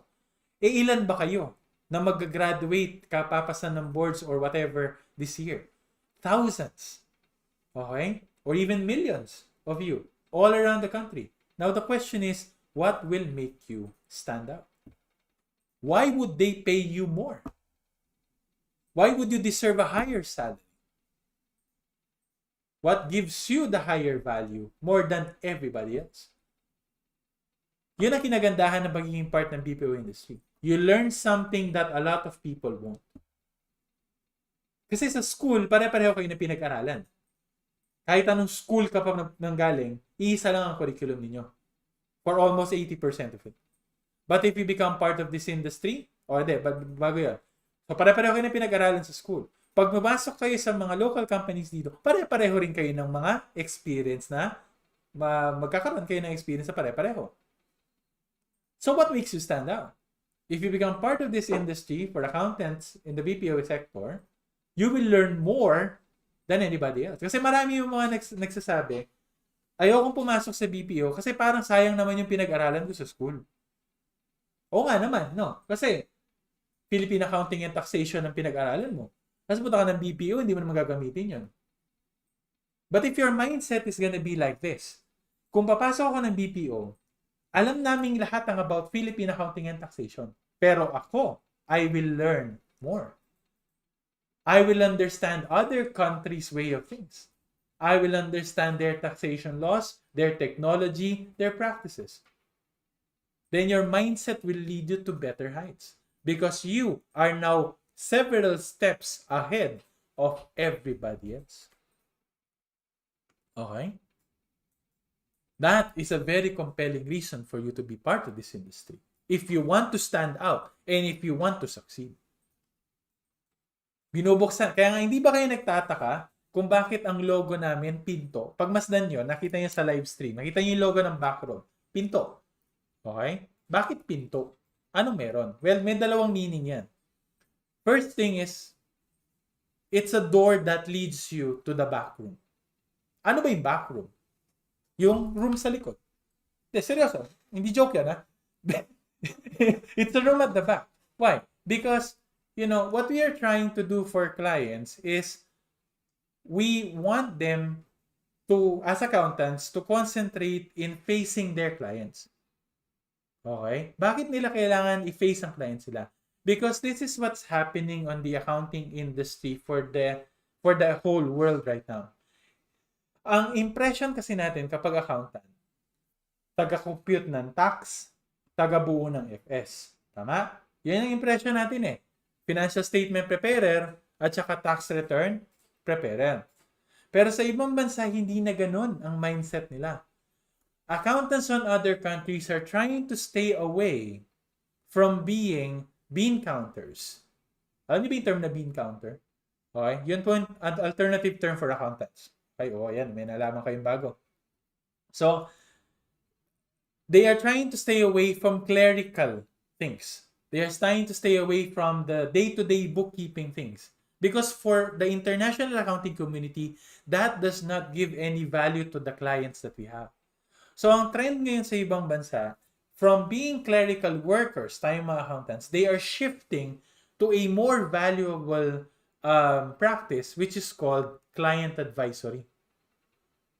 Okay? Yun ang ginagawa sa ibang bansa. Kasi bakit? We understand the language of business. We understand how financial statements work. Naintindihan natin anong ibig sabihin ng mga numbers sa FS mo, sa tax return mo. And we are here to explain them to you, to guide you as a business owner, to mentor you on how to grow your business, make it sustainable, to thrive, and to grow. Yun ang trend. Doon tayo papunta. Yun ang ginagawa ngayon ng international accounting community. We are shifting the focus and the value of accountants from being clerical workers to financial advisors, to finance coaches, to business coaches. And so, kailangan nila ng tulong. Kasi for them to be able to face their clients and do mentorship to business owners, kailangan syempre may gumawa pa rin ng clerical work, pag-assemble ng FS, at ng tax return. Yun yung mga tools nila eh. Sino gagawa nun? Kung sila client-facing, we are the people in the back room. Okay? Yun. Okay? So, tayo yung mga nasa Pilipinas, assembling the financial statements for them, assembling the tax returns for them, and hindi yun ibig sabihin na tayo dito low level ang trabaho natin. Hindi. That's not how we see it. We are doing those because we are assembling the tools for our client to provide those high-value services. Kaya nga napaka-importante ng role ng mga nasa backroom. Okay? Tayong mga nasa likod. Tayo ang nagbibigay ng, kumbaga, kung mahilig kayo sa Marvel, Thor will never be Thor without the hammer, and we are the ones who's forging the hammer. That's how it works. So, napakaganda ng trabaho ng mga nasa backroom, mga nasa likod. And since if you will notice, the door is open. Okay? We are also people who are opening the doors for international exchange of ideas. Okay? Binubuksan natin ang pinto for other countries to gain access to talents here in the Philippines. And binubuksan din natin ang pinto para sa mga talents dito sa Pilipinas for opportunities on other countries. Okay? So that's the beauty of the BPO industry. Summarized by one simple logo that we have in the backroom. Okay? Ganda, no? Sana lahat ng mga ganyan mag-explain. Kasi it will now make sense. Whenever you see our logo in the future, you will understand why. Why is it like that? Why is there a door? Why is it open? Why are we called people in the backroom? And all of those, you will enjoy if you become part of this industry. Okay? Now, question, sir. I will be able to gain global experience, pero hindi ako lalabas ng ibang bansa. Di ibig sabihin nun, hindi naman ako, di tulad sa ibang mga industry, sila pinapadala sila sa ibang bansa, di ako hanggang dito na lang ako. Di rin. Because another compelling reason for you to be part of the BPO industry, okay, is you will have an opportunity to travel around the globe. Okay? Yun yung isa sa mga magigain ninyo dito. Bakit? Ako, sabi ko pa lang kanina, ako nakailang beses na akong pumunta ng ibang bansa to represent the Filipino accounting community. And I'm very proud of it. I'm very privileged and humbled to do it. This year, okay, kapag tayo ay, since nag-open na yung mga borders, tuloy-tuloy na yung mga pinapadala sa ibang bansa. Kasalukuyan, meron tayong isang staff na nasa Australia. Alam ko may 3 pa yata. And kailan na ipapadala o nandun na, hindi ko na nasundan. And I know, may nabalitaan ko just this week, there is one whole team in here that will be sent to New Zealand. Isang bagsakan for 3 weeks or 4 weeks. 7 people of them, sabay-sabay, punta sila doon. Anong purpose? Ba't sila pupunta doon? To meet their team there, to understand the culture there, the country itself, and to be trained. Sarap, no? To travel ka sa ibang bansa para makapag-sightseeing, makapag-selfie, at matuto. So, it is part of it. And we highly encourage clients to do this on a regular basis. Bakit? Kasi that's the way we connect people. Okay? Kasi connection lahat to. We need to make sure that people really understands how to deal with each other. And so if you become part of this industry, traveling to your client's country and around the globe is a big opportunity that you can have. Okay, don't take my word for this. Baka bigla sabihin nyo sa recruiter ninyo, so kailan po ako magta-travel? Baka pinahama ko kayo, Julie. Opportunity yan, hindi matik ha. Hindi kasama sa kontrata mo yon. Pero if you perform well and your client is very happy for your performance, there is a very big chance that you will be able to have that opportunity for yourself. You know, there's a big chance. There's really gonna be a big chance. But again, wag nyo ako singilin doon. Okay? So, share ko lang yung isang picture natin dito. Isang set ng photos. So, I hope nakikita nyo na siya. Okay? So, kung nakikita nyo na yung mga pictures natin dito, manifest nyo na. Tama, kung hilin nyo manifesting. Ano? So, these are photos that we have taken last year. We were in Sydney. Beautiful, beautiful city. Napakaganda dun, no? Sabi ko, syudad pero ang ganda. No, napakalinis, napaka-peaceful, napakaganda ng bawat sulok is instagrammable and it's a very the people are very nice and yan, eto kami. So yung kinukwento ko kanina na booth natin, eto siya on the right side, yung right photo natin. We have Yvonne there. We also have Ed, kasama natin siya dito. He's also one of our training associates. Sir Marvin Galang, one of the pride of the Filipino accountancy profession. He is part of us. He's one of us in the back room. Yung mga boss natin, Scott and Wayne, we're also there and we are representing not just the background but the Filipino accountancy community. Yan, ZeroCon yan mismo. Yung nasa left side naman, kasama namin 3 ladies from one of our clients. So, shout out kina Hannah, Pearl, and Rose. Pinadala rin sila ng client nila on that same event. So, kami, ni na Yvonne is pinadala kami ng backroom to represent the backroom in the booth. Sila naman, pinadala doon ng client for the purpose of travel. So, saya, di ba? So, nag-attend sila ng napakagandang conference, all expense paid by the client. So, we were in, saan ba to, Von? Nakalimutan ko na kung saan to mismo venue na to. So, it's a big hotel it's a big hotel venue sa Sydney. Ha? Yeah, this is just welcoming, networking drinks lang a day before the event. So, kalalapag lang natin dito, di ba? Drinking with foreigners. Yun pa yung maganda ron. Kapag may conferences kayo sa ibang bansa like this, meron tayong mga networking events wherein you share drinks with foreigners and, you get to talk to them. Isa yun sa mga magandang experience din kapag nag-attend ka ng mga ganito. Like ako, yun nga, again, another fear is kapag foreigner ka, nasa ibang bansa ka, may feeling mo parang, sino kakausap sa akin dito, etc. Pero hindi eh. Talagang pag nilapitan ka nila, they're gonna be talking to you, makipagkwentuhan sila sa'yo. Not even about business eh. About you, about the Philippines. I remember one time, it was my first time in Brisbane. I also attended the same conference. And you know what happened? Some clients talked to me. And yung isa sobrang curious niya sa Philippines, nagtanong siya about the history of the Philippines. Buti na lang abreast ako sa history of the Philippines. Sinimulan ko yung kwento, Mactan 1521. Nagsimula kami sa story ni Magellan, natapos ako ng People Power Revolution. Okay? Kinuwento ko ng buo and they were very interested about it. Kumuha siya ng staff sa backroom. Salamat kay Magellan.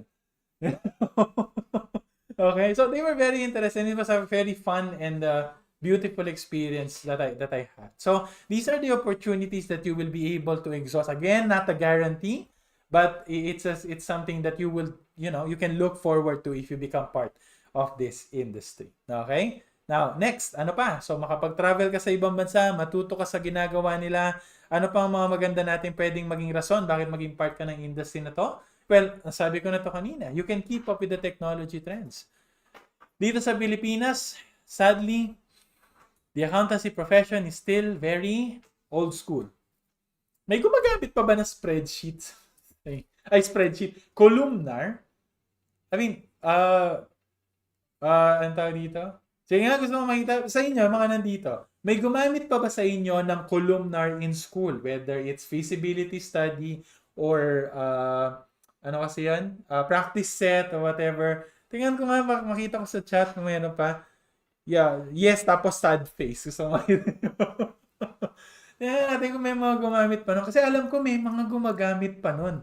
I also encounter some accountants and accounting firms and accounting offices here in the Philippines and they are still using manual system when it comes to accounting. And for God's sake, even yung mga government websites natin na involved tayo mga accountants, ang mga software nila, ang mga websites nila are still poorly designed. Sorry, I need to say this. They are inefficient and a lot of times not working. But on other countries, grabe. The way the technology is moving the accountancy profession, it's by storm. Really. Okay? As I've said, the BPO industry itself was born out of cloud technology. Yung isa sa mga software na ginagamit natin, Zero Cloud Accounting Systems, it suddenly changed the way we do accounting around the globe. Isang ganun lang. Tapos, nagbago lahat. Alam nyo kung gaano kalala ang nangyari when cloud technology was introduced in the accountancy profession in other countries? Bigyan ko na lang kayo ng isang example. New Zealand's Inland Revenue Department, IRD, yun ang equivalent ng BIR nila doon. Nung na-introduce ang zero sa New Zealand, umabot sa punto that the accountancy profession was able to demand to the government of New Zealand to overhaul their entire tax system. Ganon katindi.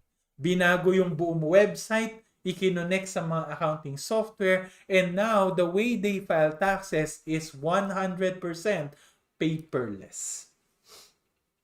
Imagine BIR being paperless, for God's sake. No way. No way. Not too soon. Okay? Kasi nakapunta na ba kayo ng BIR? Ano yung may tsura doon?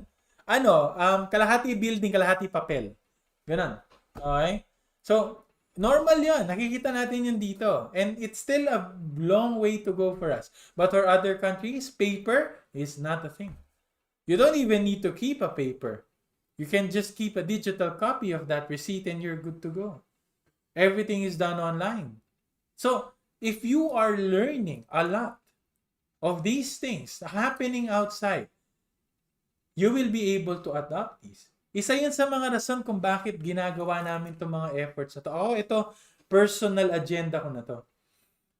Kasi when I was analyzing the accountancy profession here in the Philippines and comparing it on the way the accountancy profession goes on different countries, sabi ko, there's something wrong.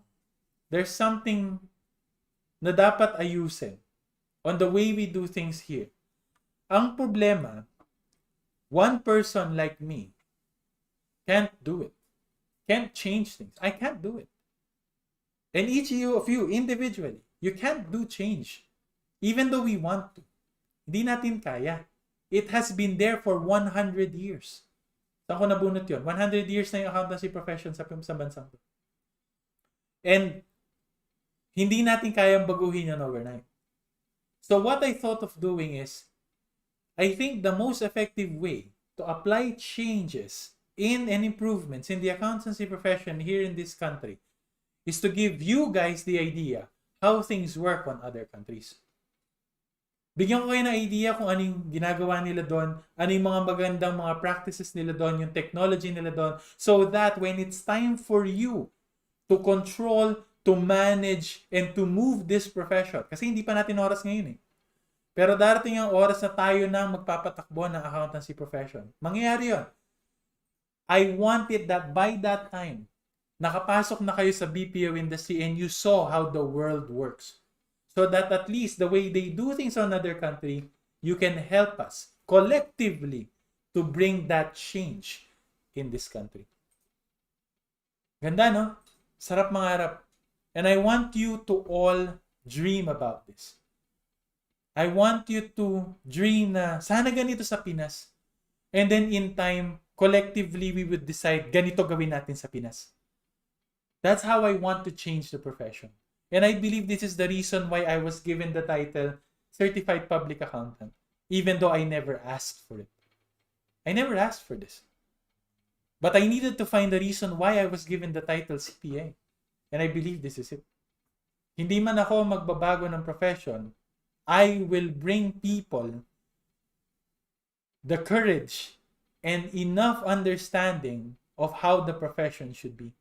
And the first step to that is to become part of this industry. And I hope you'll be one with me on this. Kasi naging aware na kayo eh. At magiging aware pa kayo sa mas maraming bagay once you become part of the accounting BPO. Ang sabi nga nila, kapag ikaw ay kapag namulat na, kasalanan na ang pumikit. Diba? So gusto ko kayong mamulat sa mga ganitong bagay. Because in time, I know you can change things for us. We cannot do it right now. But I'm gonna be laying down this platform, this foundation, so that change will happen once we are the ones managing the profession already. I hope you will become part of this crusade that I have. Okay? So that's one good compelling reason why. Another thing, okay? One beautiful reason as well to become part, ganda na sinabi nito, sobrang advanced and simple ng Australian taxation. Grabe, ibang-iba sa Pilipinas. Tama yun. But we shouldn't be stopping there. Okay? Nakita na natin kung gaano kaganda sa ibang bansa. Now, we can do it here. So, anong unang step natin? Aralin natin. Okay? Let's study how it works on other countries so that we have the power to change the accountancy profession here. Amen? Amen. Yung last na ginawa ko to, may umiyak pa yata sana eh. Akala nila networking tayo. Parang ganun. Nagre-recruit na ako eh. I want you to feel that power. Power talaga. Because you have the power. You have the power in you. All you need is awareness. All you need is awareness. Okay? Now, syempre, hindi naman puro pasok lang tayo ng pasok sa industry. Kailangan din namin kayong suportahan, protektahan. Okay? And so, one good reason para sustainable yung lahat ng mga plano na yun. One good reason to be part of this industry is you will be able to keep your job in the midst of crisis. Good example, pandemic. Ayan, halos kakatapos lang natin dyan. Okay? Ang hirap imaginein ng pandemic wherein accountants are working from home na nandito ka sa local. Tapos ano yung bit-bit mo yung buong filing cabinet sa bahay mo? Okay? So, alam ko maraming mga accounting offices here in the Philippines, nag-adjust sila na sobra. Yung iba na balitaan ko kahit naka-lockdown na, walang choice. They need to secure a way to go to the office and continue working amidst the deadly pandemic that we have been into. Alam niyo kung anong nangyari sa BPO industry? Well, again sorry, i-disclaimer ko to. Sa part na to, hindi ko i-represent ang buong BPO industry. I'm just gonna be representing the backroom. Bakit? Because this thing that I'm saying, keep your job in the midst of crisis, it's not true for everyone. Kahit pa sa buong industry. Okay? Kasi, kahit yung ibang mga BPO companies, accounting BPO companies dito, di rin sila nakaligtas eh. A lot of people lost their jobs still every day. And I was there witnessing it happen on a daily basis and it breaks my heart so much. Kasi, kabaro ko yung mga yun eh. You know? Para sa akin, walang competition dito. Yung mga boss mag-away-away, magsuntuhan niya. Pero kami mga accountants dito sa BPO industry, we are one. So kapag nalaman mo, nabalitaan mo na etong company na to, may 20 plus people na wala ng trabaho in one day, hindi nila kasalanan yun. Simply because the whole world is affected. Walang business, walang economic activity, walang negosyo, walang revenues, and they need to cut costs. No choice. You know? Pero alam niyo kung ano may pagmamalaki ko? In the back room, with that entire 3 years of pandemic, we never, as in never, lost any employee just because of the pandemic. Wala tayong nilay off, wala tayong pinag-resign, we were able to keep everyone's job. And we were able to switch from office-based to work-from-home setup in 24 hours time. Bakit? Hindi na bago yun eh. Ang trabaho namin online. So kung uuwi ka para magtrabaho, kailangan mo lang computer mo, internet, tapos. Wala namang papel, wala kang bibit-bitin na filing cabinet. Diba? Alam niyo pa ano pa magandang nangyari? Within that 3-year period, sige, may mga nawalang clients. Kailangan nilang magsara, kailangan nilang magtanggal ng empleyado. Pero ang good news in the backroom is we will still able to keep those people, and just a few days after, may bago na silang client. So everyone was able to keep their jobs. And the most beautiful part of this is 3 years of pandemic, instead of losing people, we were able to even triple our numbers. Kasi lalong lumaki ang demand for accountants within the pandemic period. Because people need to apply subsidies to governments. Okay, they need financial statements to monitor their business. They need us to coach them to make sure that they survive up until this pandemic is over. And so yung demand for BPO accountants actually increased during the pandemic period. Kaya ngayon, before pandemic, we were more than 100. Now we're reaching almost 500. Just 3 years. So, opportunity amidst crisis. Hindi lang to basta pagiging pandemic-proof. Because of the flexibility of the way we do things. Due to technology, due to the way yung set up natin sa BPO industry, we're good to go and we were growing. So you will be able to keep your job. And that's one of our missions here in the backroom. Napatunayan natin yan. for the past 3 years of the pandemic. Okay? So, good news na yan. Maganda na yung papasukan mong environment, maganda na yung sahod mo, ayos yung mga mag-gain mo na knowledge, and you will be able to have some security in terms of your work. So, ano pa ang pwede nating idagdag dito in terms of reasons why you should be part of this industry? May last slide pa ako. And I know this is gonna be a very controversial statement. If you become part of this industry, read it out loud. Be proud that your hands stay clean. Eto, magprangkahan tayo. Accountants in this country are tools of corruption. Agree? Tingnan natin sa chat box. Do you believe, based on your observation, that we accountants in this country are being used for corruption purposes? Yes or no? Kasi kung hindi ka aware doon, problema. Ilang beses ko nang binring up ang issue na to sa iba't ibang mga organizations of accountants in this country, and I told them we need to talk about this problem. But nobody wants to. Because they're afraid. Because we know in ourselves that it's something that we can never change. Sistema ni. You know? We wanted to change it. We almost had the chance to change it. And the worst part of it is ginagamit nila tayong accountants for this purpose. We need to admit that fact. Because it's the only way that we will become aware of what's the problem, and with the awareness of that problem comes solution. So yun, nakikita ko, ang dami agree. Now, what do we do with it? First step is to make you aware na pwede palang magtrabaho ang isang accountant nang hindi kailangan maging participant ng corruption. Pwede palang magtrabaho ang isang accountant nang walang under the table, over the table, or side by side. Pwede palang maging malinis ang trabaho natin. Pwede pala tayong gumawa ng tax return na hindi natin kailangan dayain. May mga honest pa palang tao na nagko-compute ng returns. May mga honest pa palang businessman that would like to pay their taxes exactly the way they should be. Saan mo makikita yon? Sa industry na to. Because in other countries, the countries that we serve, we never, as in never, okay?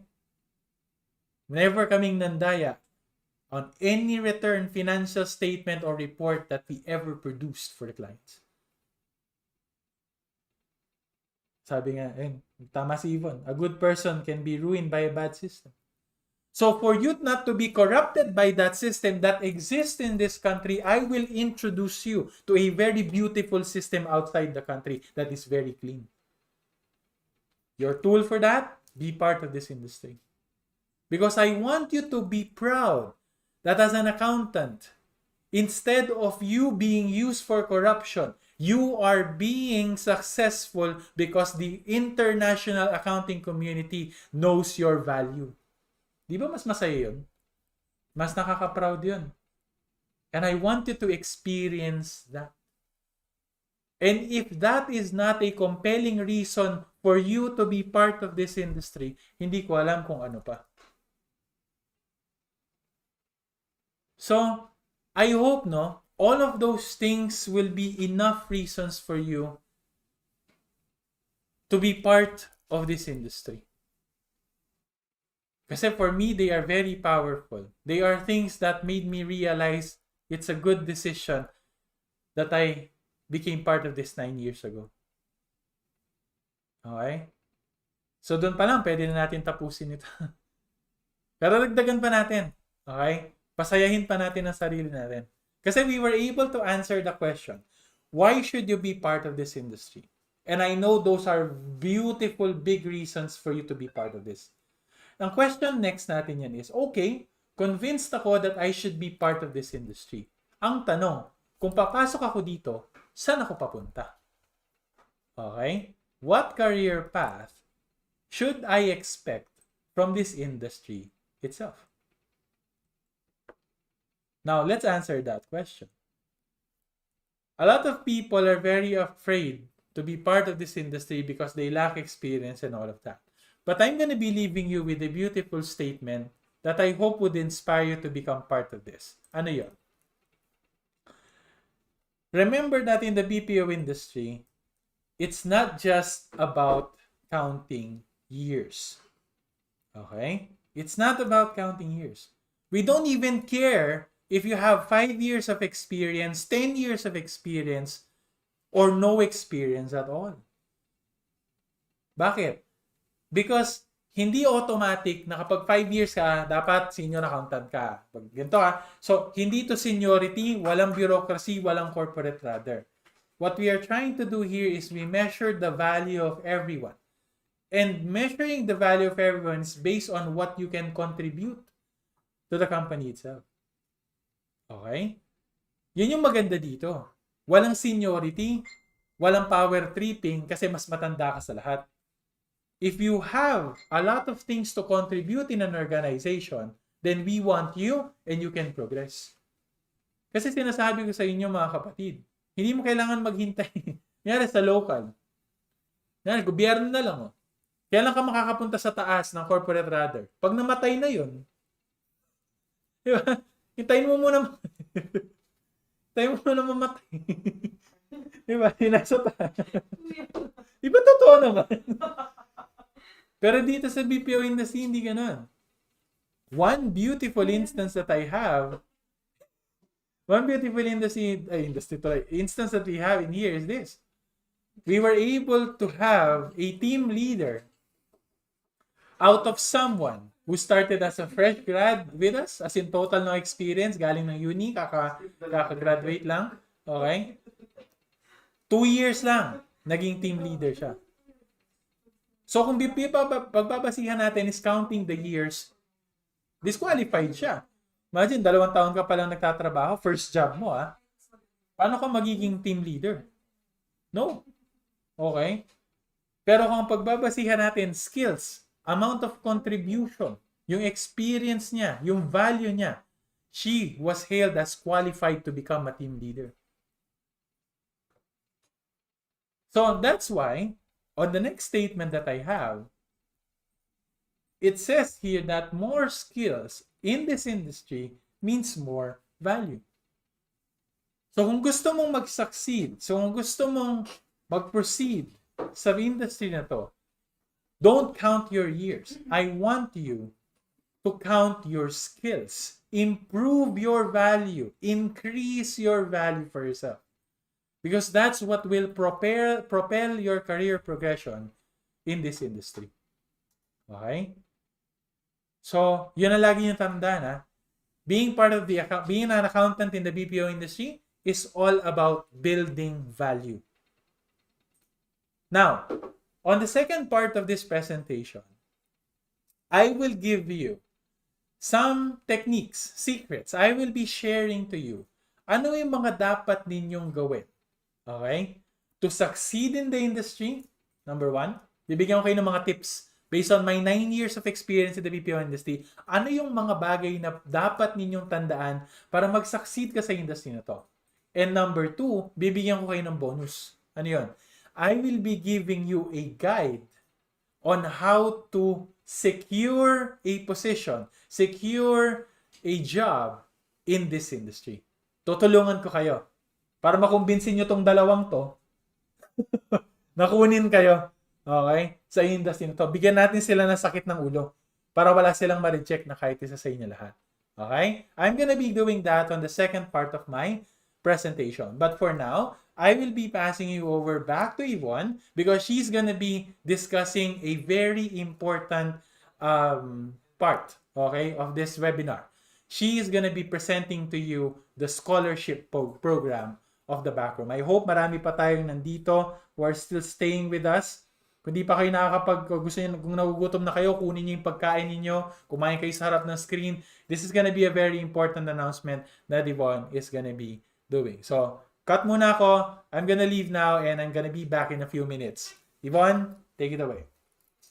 Alright, thank you, Sir Mig. So, for everyone who have stayed with us up until this point, thank you so much for listening and attentively taking down notes of all the reminders and of course the presentation that Sir Mig have already presented so far. But of course, we should do another attendance check, alright? Para malaman natin if sino pa yung mga kasama natin dito sa webinar na to. So, since mukha rin naman ako nagla-live selling, so pakimay naman si TBR para ma-manifest nyo na yung slot nyo with us. Ayun. And hashtag Australia Cutie, New Zealand Cutie ko, ano pa man ang gusto nyo i-manifest, please send us please send them all in the chat box para ma-manifest at ma-law of attraction natin sila.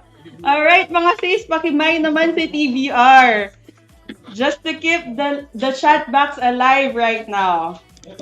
Okay? Ayan, medyo mabagal ata yung ano natin, live, but hopefully, we'll pick up on some of your responses on our chat box. So, ayan, may mga nagmamine na. Mine DBR. Wow! Mine DBR, wala mag-grab. Puro mine lang yan. Okay? Sige, let's move to our scholarship program. But just a quick reminder, if you do have recruitment questions, our talent team are here in the background to answer your queries, especially for those that are graduating. Wow! Naman sa Philly, sunod-sunod, may TVR. Mine po yung pogi sa TBR. Ito po katabi ko, pakita ka, Jay. Binenda. Ayun. So, nakakatuwa naman yung mga pamain TBR nyo. So, ayun nga, if may questions kayo for you to be accepted here at the back room, please send them to our talent team or dito sa chat box so they could address them. Okay? So, now that we have reached the long-awaited presentation for the scholarship program, let me start with a little introduction of what inspired us to do this. So, the Backroom is an education-centric company. So, mapapansin nyo naman that the Training and Development Department is a very hyper department. We constantly conduct and organize webinars such as this one so that we could reach you even as students. So, as the Backroom is one of the prime movers of training and development in the BPO industry, our advocacy is not just to build partnerships and connections with those that are already in the industry, but as well as with the learning institutions so that we could bridge the gap between the academe and corporate world. Because I've also been there, mahirap yung transition from being a student to being a professional and working in a corporate setup. All right, so that's where the practicum program and the scholarship program has been brought into life. And thank you to our very supportive bosses, our CEO Wayne and our director Scott, who have allowed that we would provide scholarships to deserving students here in the Philippines. So all over the Philippines po tayo, particularly in the Region 3 and Region 11. But we're open for all of the students that are interested to join this program. So the Backroom believes in the talent of incoming graduates. So noon, walang tumatanggap ng mga fresh graduates, but Backroom is willing to invest in you because we are building these doors of opportunities in the BPO industry and giving you the right avenue and support that you would need so that we could kickstart your career. So, ito na. How does the Backroom Scholarship Program works? For this year, we are going to award 10 TBR student scholars from all around the Philippines, and each of the scholars will be receiving the following benefits. So first is a 60,000 peso subsidy per year for your graduating or terminal year. So in essence, on your fourth year, kung nasa 4-year course ka, or your fifth year, if 5-year course yan, you will be receiving this subsidy. Sabi nga ni Kuya Will, bigyan ng 60,000. So, nalagpasan natin yung sa kanya na 5,000. Sa amin, 60,000 pesos. But of course, meron mga terms and conditions depending on your school, but that would be that will be the basic and general benefit that we will be giving you.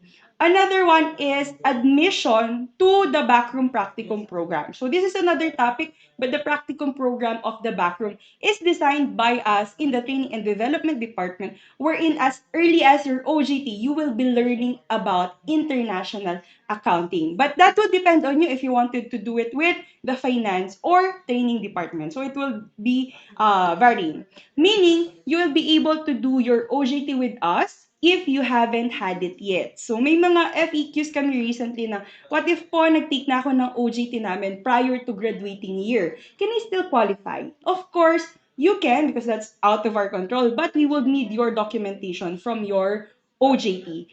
And another question is, what if po galing naman sa mga malalayo? Because the practicum program will be on-site. So we have two satellite offices, one here at Clark and another in Davao. So don't worry guys as we are conducting off-site OJT, but of course, that's something that you have to arrange with your dean or your school. So if may mga questions kayo about all these conditions, feel free to send your queries to training at the backroom OP so we can address them properly. So it will be a case-to-case basis, I believe. So, isesend ko siya sa chat box yung email namin where you would send your queries. Okay? And of course, as TPR scholar, you will be receiving a minimum of 2-year guaranteed employment contract to work at TBR. So, Matic, if you're a scholar, you will be working at the backroom with either a New Zealand, Australia, or USA client. So, we're going international now. I think we also have Canadian clients, but as of the moment, after your practicum program, your next pathway kasi is the graduate program. And we're catering right now muna for New Zealand, Australia, USA, and pwede rin for United Kingdom or UK. Okay, so we're very competitively competitive globally. Okay? So, how do you become a scholar? Of course, it doesn't end there. We have a couple of requirements, but it's as easy as number one, applicant must attend all of the TBR webinar series. So, hindi pwedeng may ma-miss out kayo because it's all part of the process. And if you haven't noticed it yet, our team is Lego. So, we're building blocks for your career. So, the first is this one that you are currently attending, and the next one will be on July 15, which is 1.0 Cloud Accounting Basics for International Accountants. So, someone asked earlier, sana po magka-subject na pang BPO sa school. So, if wala kayo pang subject na zero, I think because some schools are providing that, you should join this para meron na kayong background about zero. Okay? So, the registration form for the second webinar on July 15 will be released at the end of today's webinar. So since it's a requirement, you have to stay until the end of the program so that you'll have that link for the next webinar. And of course, the announcement of who are going to be the TBR scholars will be released on the Backrooms Career Summit this August. So tentatively, we have August 19 here, but we will announce further kung meron mang changes. But those two will be the remaining blocks that you will need so that you can lay your foundation for your BPO career as well as your scholarship. So make sure to stay with us until the end. Okay? Kung siya hindi siya nag-stay sa'yo until the end, you have to stay with us dahil ito, mas worth it siya. Alright? Now that you are aware of all these basic qualifications, the next thing that you should know is if you can submit an application. So I think we have some viewers that are freshman year, ganun. But of course, our scholarship program, since it's directed for your terminal or graduating year, you have to be a student currently enrolled in the second semester for the academic year 2022 to 2023. And you're taking up an accounting or auditing related courses, including but not limited to Bachelor of Science in Accountancy, in Accounting Technology, in Management Accounting, in Accounting Information System. So, since this is open for all, andito pala si Martin. So, hi Martin, our Chief Operating Officer who has been recently awarded as one of the top 10 COOs in the Philippines. O, di ba? Competitive ang mga nasa backroom. Alright, so just circling back to what I'm saying earlier, for as long as you are in one of these courses or related sila, since some of these schools have different terms for them, we would still consider them. And you should be someone na incoming fourth year student for school year 2023 to 2024 and an incoming fifth year student for 2023 to 2024 if that's a 5-year course. So we have to be flexible since there are different school calendars for each university. And lastly, of course, you should be a Filipino citizen of good moral character. And it's a certificate that can be obtained from your school or your college dean. Okay? So, now that you have met the basic TBR requirements and school eligibility, what's the last stretch for the requirements? Eto na. Of course, you are used to this, grade requirements. But as accountancy student, I think this might be easy for you. Our GWA requirement from previous school year must be maintained until your graduation, which is no grade lower than 85 or equivalent of 2 for all accounting subjects. And another one is no grade lower than 80 or 2.25 for the rest of the subjects. And I am aware, I think there are some schools na iba yung or equivalent ng grading nila, but this would be verified with the certificate of your grades, copy of grades that you will be submitting to us. But you get the idea that it's not lower than 85 for major subjects and not lower than 80 for the rest of the subjects or minor subjects. Okay? And lastly, a simple number of supporting documents that we will need is your recent school ID. Hopefully, hindi ka pa freshman dyan. Sana kamukha mo pa yung nandun sa freshman year mo, kung yun pa yung ID mo. We also have the transcript of records or the official copy of grades for your current school year. Since there are schools that are providing TOR as early as third year, and then there are also some schools that are only providing official copy of grades. So that is something that should be certified, not something that you have snipped from your online records.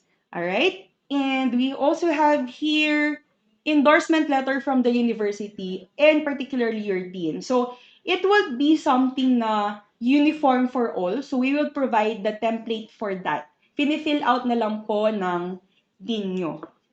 Okay? Ayun. Hello from Dabsu and hello Yvonne and Mix daw, kuya. Sorry. Martin, ayun.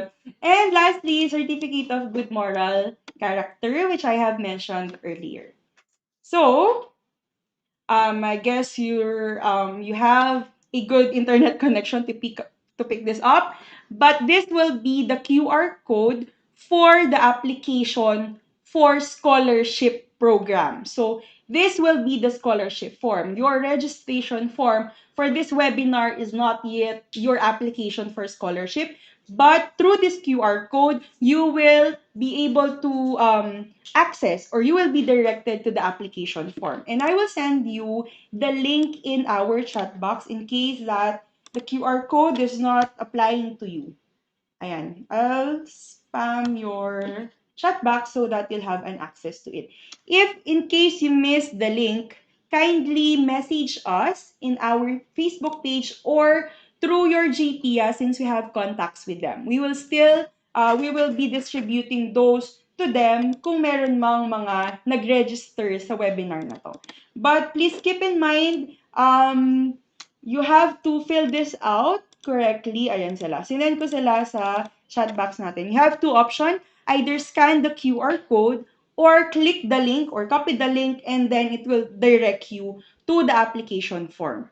Okay? I'll give a grace period for those who have questions about this since I believe wala man like there are only minimal number of people who answered in the registration form that they're not interested with the scholarship. But of course, meron siyang eligibility and that is for those that are graduating for school year 2023 to 2024. Okay? If you're someone na nasa first year pa lang, second year, second year, ganon, please wait. Hopefully next year, we'll have more number of scholars that we will be able to help. Okay? So, just last reminder, our final list of our qualified TBR scholars for school year 2023 to 2024 will be announced this August. We have your email addresses. We'll send out announcement in case that you are one of our applicants. So that will still go through deliberation, but of course, we would be happy to see all your names there and be one of our scholars. Okay? Hopefully, YouTube Live is picking up your questions kung meron man. But in case, you can still reserve those questions on our Q&A portion in the latter part of this program. All right. So, I think that's it for the scholarship program portion. I'll turn you over to Sir Mix for the last part of his presentation. Oh, good. Thank you so much, Yvonne. So we are very, very, very excited to know, sino ang 10 scholars of the backroom first set. Lalo na to, pioneer scholars. So we are really you're gonna make history out of this. Your names are gonna be engraved in stone talaga. So we are very excited to know sino ang I know this is gonna be a very tough deliberation that's gonna happen. So, pahirapan nyo kami. We would love that. We would like to see your scholarship application. Make sure that you stay up until the end of this webinar and be part of the next webinar just July 15 kasi kasama yon. Dapat attend din kayo noon. Pero may registration, initial na if you want to send your scholarship application today, pwede, wala tayong magiging problema doon. Just wait for the registration of the second webinar that will be given today then. Di pa binigay yun, Avon? Yung registration form for the next webinar? Mamaya. So, abangan nyo mamaya. Ibigay nyo lang sa amin yung registration ninyo, yung form, yung printed ticket ninyo from Eventbrite, both for this webinar today and the July, and you're good to go. Okay? Pero syempre, yung mga attendance natin dito, yung mga dapat makita rin natin that you're present up until the end para maging part yun ng deliberation process natin. So ako very excited to know kung sino kayo, okay, who will be our next scholars, and we're gonna be seeing each other of one of the biggest events that we're gonna be doing. Hindi pa to ang pinakamalaki that we're gonna be doing for this year. We have the Career Summit happening on August. It's something that you should look forward to. Alam niyo naman ako, we are aware, we have been part of the biggest conferences in the world like ZeroCon, and I am gonna make you experience the same thing. So para na rin kayo nag-attend ng ZeroCon sa Career Summit. So I want you to be part of that, and doon din natin i-announce kung sino ang mga magiging scholars natin. Yung 10, all around the Philippines, you have equal chances regardless of your course. Yung mga undergrads pa natin dito na hindi pa graduating for 2023-2024, we're happy that you're here kasi at least you're aware that merong ganito ang backroom, and next year, kayo naman. Okay? So we would be looking forward to see you again sa susunod na taon kasi every year gagawin natin ito. Shout out pala. Thank you so much, Martin. Our COO, Martin Taylor, is also here in our live stream. Thank you so much. He's joining us online. So thank you so much, Martin, for being here. And also yung training team natin. Leilin, I see a few hours before she flies to Davao. She's watching us, and Ed and all the rest of the training team are here, I know. So thank you so much for watching. So I know dapat tapos na tayo ngayon. This is supposed to be 10 to 12, but we still have a lot more to talk about. So we'll probably spend another 40 minutes or plus, So please stay with us up until the end. We are going to be sharing still a lot of things with you about this beautiful industry of accounting, BPO. And I'll be starting with the next question that I would like to answer for all of you guys, which is, if we can get the PowerPoint ready, how do you succeed in the BPO industry? So yung first questions natin kanina, bakit ka papasok? Okay? Bakit ka papasok sa bakit magugustuhin maging part ng industry na to? And then next question was, saan ako papunta kung papasok ako dito? Okay? So if those are enough reasons for you to be part of this industry, now I'm gonna be giving you a map, a guide. Okay? How do you succeed in this industry once you're already part of this? Okay? Now, keep this in mind. And this next slide is extremely important if you are into succeeding in the BPO industry. This is all about building a relationship. Okay? Being part of the accounting BPO industry is more than just knowing accounting. Being part of the accounting BPO industry is more than just being able to work for clients internationally. The main focus, the most important factor, okay, if you want to succeed in the BPO industry is you must know how to build and maintain a relationship. Kasi that's how it works. Remember, keep this in mind that in the BPO industry, it's a relationship that's built in trust. What makes me say so? Nasa ibang bansa sila eh. Andito tayo. But we are working together. They are sharing important information about their clients to us. They know that they entrust the work to us. People who they never knew in person, they never saw in actual, and they will never meet on a daily basis. Hindi nila tayo nakikita. Okay? Hindi nila alam kung nagtatrabaho ba talaga tayo dito o hindi. They have not even seen our faces in actual, in live. But they trust us.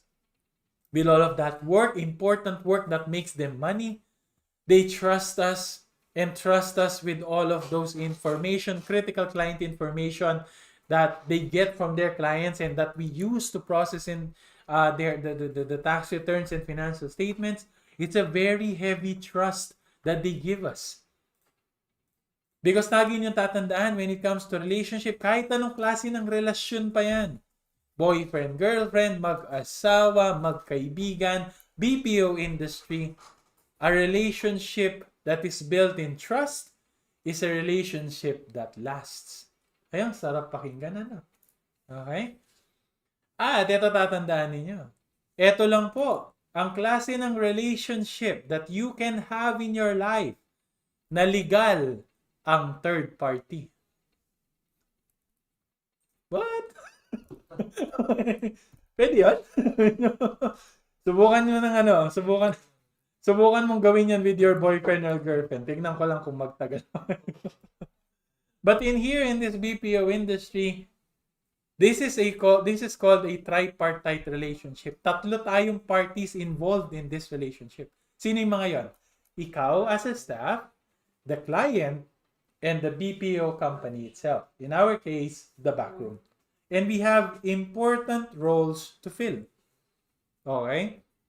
And it's also something that I would leave as want to leave as a reminder for everyone.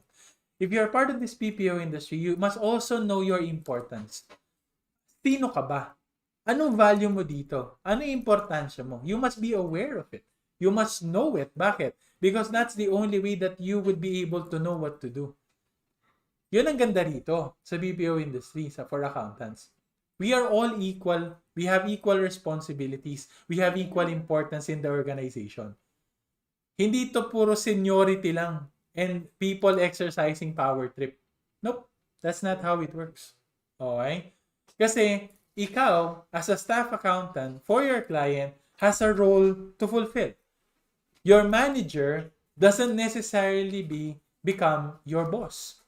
Hindi mo siya hari. He's not your king. Okay? He's not your boss. We don't even call each other ma'am and sir. Tandaan nyo yun ha, pag na-interview kayo ng client, as much as possible, don't use ma'am, sir, opo. Siyempre, hindi naman nila maintindihan yung opo, English eh. Okay? We call each other first name basis. Di uso dito yung Mr. Serrano. Naku, tinawag ka Mr. Serrano dito, may problema kang malaki. You know, I call my boss. Napapansin nyo kanina, tinatawag ko yung mga boss ko. Alam ko, hampasin ako ng ilaw dito. Kinawag ko boss ko kanina, Martin, Wayne, Scott, di ba? I don't even call them sir, boss, master, no. Okay, I call them first name basis and they call me the same. Because in here, there's no bureaucracy. There's no power tripping. We have roles to fulfill. We have very important contribution that you alone are entrusted into. Your manager's job, okay, and your client's job is to make sure that work flows properly from their clients going to you. Yun ang trabaho nila. Ikaw, ang trabaho mo is to make sure that you produce what your client needs so that they could provide that service to their customers. Apaka-importante ng role mo. Kasi kung hindi mo gagawin ang parte mo, wala silang kikitain. Pero kung hindi nila gagawin yung role nila, wala kang gagawin. Diba? Wala kang mapoproduce na kahit ano. And the people who are trying their best to give support to make sure that that flow of responsibility is being maintained on a daily basis, that's the responsibility of the BPO company. Okay? So, yun yung dahilan bakit kami nag-exist. Kasi may mga magsasabi sa inyo, ba't di ba ako mag-freelance? Diba? Kasi that's another way for you to access international accounting opportunities. Mag-freelance ka. Ang problema kasi sa freelance, it will still require a tripartite relationship. However, since wala ang BPO company, okay, as part of that relationship, you as the staff here would act on both roles. You are the staff and you are a BPO company by yourself. So, ikaw ang mismong magpo-produce ng product nila, and at the same time, ikaw ang nagbabantay sa relasyon nyo kung gumagana pa ba o hindi. Ikaw ang magbibigay ng support to make it work. Yun ang advantage ng mga accountants na nasa ganitong BPO setup. They don't need to think about their clients, they don't need to think about billing, they don't need to think about kung may problema yung attitude ng client nila, they don't need to think about all of those nitty-gritty. They don't need to think about what training are they gonna be undergoing. They don't need to think about the problems of their client themselves. They concentrate on the work that they do, and that's the reason why a lot of people in this industry excel. Because someone is watching over them. Yun ang role namin in the back room. We provide support. We are the ones entrusted with training you, making sure that you are upskilling yourself properly, your career progression is being attended to. We're making sure that the way you're being treated by your client is within the standards of the company. Tama ang treatment nila sa'yo. The opportunities that they open for you are correct. Okay? That's what we do. We also try to maintain that the client is receiving the service that they deserve, what they pay for. We regulate them. We teach them what to do, how to deal with you. How would this relationship work for them? How could they exhaust, make the most out of this setup? That's how we're rolling. So, each of us in this tripartite relationship creates that triangle. And you know what they say? A triangle is one of the sturdiest, one of the strongest shapes that you will see. Look at pyramids. They're still here. Thousands of years ago. Binuo. Hanggang ngayon, andyan pa sila. Because they are composed of one very strong shape. A triangle. And us, we are also designed the same way. Client, staff, the back room. Equal opportunities, equal responsibilities, very strong relationship among the three. Ganda, di ba? So I wanted to be part of that. And I wanted to know how to build that. And one of the key things that you should know what to do to make and build that very strong relationship is all about communication. Okay? Proper communication is really key for this. On the flip side, a lot of things, a lot of negative outcomes from the BPO industry, karamihan ang ugat niyan, mali in terms of communication. Failure of communication. And when I say communication, this is not all about accent. Kung sinabi nating communication, ay dapat po ba may accent? Mukha ba akong may accent? Kanina pa ako nag-i-English dito, magtatatlong oras na. Can you hear any accent coming from me? 9 years na ako dito. But I have not developed any accent. Because it's not important. The more important part of this is you don't need to have a perfect English either. Why? Because a lot of clients don't have perfect English either. Tayo lang naman mga Pilipino yung judgmental dyan. Diba? Tayo lang naman yun ang babash ng kapwa natin Pilipino kapag may maling grammar eh. Pero other countries don't care about that. But that does not mean hindi ka dapat mag-aral ng maayos na English. Because proper communication means you must know how to express your ideas. You must know how to communicate, transfer your ideas from one person to another. Because that's how it works for a relationship like this. They must know what you think.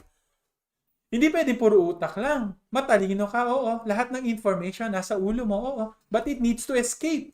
It needs to be shot to another person. Because if hindi lalabas yan sa utak mo through communication, walang value yan. Okay? So that's how it works. You must know how to express yourself. You must know how to simplify words and be able to communicate. You must have that courage to communicate. How do you achieve that? One of the best ways to improve your communication is to learn things. Have an awareness of things. Gain the skills. Because kung may skills ka, may learning ka, awareness ka, may confidence ka to communicate with your client. Tell them what you think. Tell them your ideas, your observation. And that is the beginning of proper communication. So if you want this to work, this relationship in this BPO industry, and make you succeed, okay, proper communication is really the key. You must know how to express yourself. Don't concentrate on the grammar, accent, English, etc. Concentrate on how you would have that confidence to tell what you think. And have that courage to exchange ideas with your client. Now, since we're talking about communication, aside from being able to exchange ideas, you must also be able to exercise the next values. Honesty, transparency, and accountability. Pag sinabi natin honesty, transparency, and accountability, kailangan, alam mo, pag may ginawa kang hindi tama, you must be able to stand up for it and fix it. Okay? Be able to communicate with each other, tell them what's wrong, and also collaborate. Kasi marami na rin, may mga instances na rin kami nakita na pinilit nilang solohin yung problema. Tinry nila i-fix on their own. What happened? It made it worse. Natural tendency yun. Okay? So, make sure that you are honest enough to tell your clients what happened. Be transparent on your actions and be accountable for it. Kasi importante, dapat team kayo eh. Kung hindi mo kaya, kailangan makipagtulungan ka. And that's how trust grows. So tingnan niyo, dugtong-dugtong lang ang sinasabi ko mula kanina. It's all about trust, accountability, honesty, confidence, communication. Yung mga values na yon, you need to make sure that you have them. You need to develop those. Maybe that day one you don't have them yet, but it's something that if you want to succeed in the industry, those are the things that you should be able to develop. Because those are the key to success. Okay? That's one. And then, when you get those values in you, the next step for you to succeed in this industry is to stay relevant. Kasi, confidence leads to good communication. And confidence comes from skills. Skills cannot be stagnant. It cannot be static. You must be able to stay relevant. Tandaan ninyo, ang industry na to is dependent a lot with technology. And technology is extremely dynamic.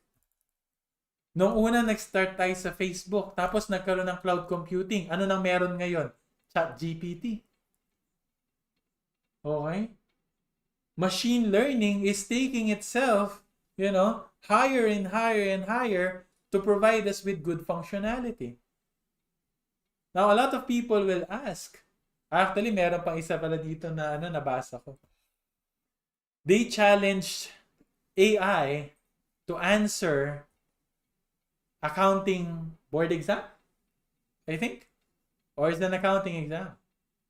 And the accounting community is celebrating because the AI failed the exam. And I was like, what are we celebrating for? What are we celebrating for? What does that even tell us? Wala. Because that exam does not tell us on who you become as a professional. Doesn't mean anything. For me, doesn't prove anything. It doesn't mean that a machine was not able to pass the board exam questions for accountants, hindi na nila tayo hindi na kayang i-replace ng AI ang isang accountant. Kaya. Dear, kaya. Because machines have faster abilities to learn. Yun yung capacity ng machine. Now, if you want to stay relevant, you need to learn a lot. Continuously. Faster than anybody else. Anyway, it's not a new requirement. Since time immemorial, if you want to be relevant as a professional, always submit yourself to training, upskilling, development. Yun nga yung reason kung bakit ang flagship namin dito sa Backroom, training and development, di ba? Because we know that's how you become sustainable. That's why in the Backroom, it is very important that everyone undergo training. Because we need to make sure that the quality of everyone is at par with each other. Hindi natin pinag-aaway ang mga staff natin dito. Ang ginagawa natin, dinadala natin sila of the same level that is acceptable in the international accounting standards. That's why if you become part of the Backroom, we want you to become relevant always as a professional by providing you with the best training experience that you will ever have. Kaya makita nyo on this next photo. Okay?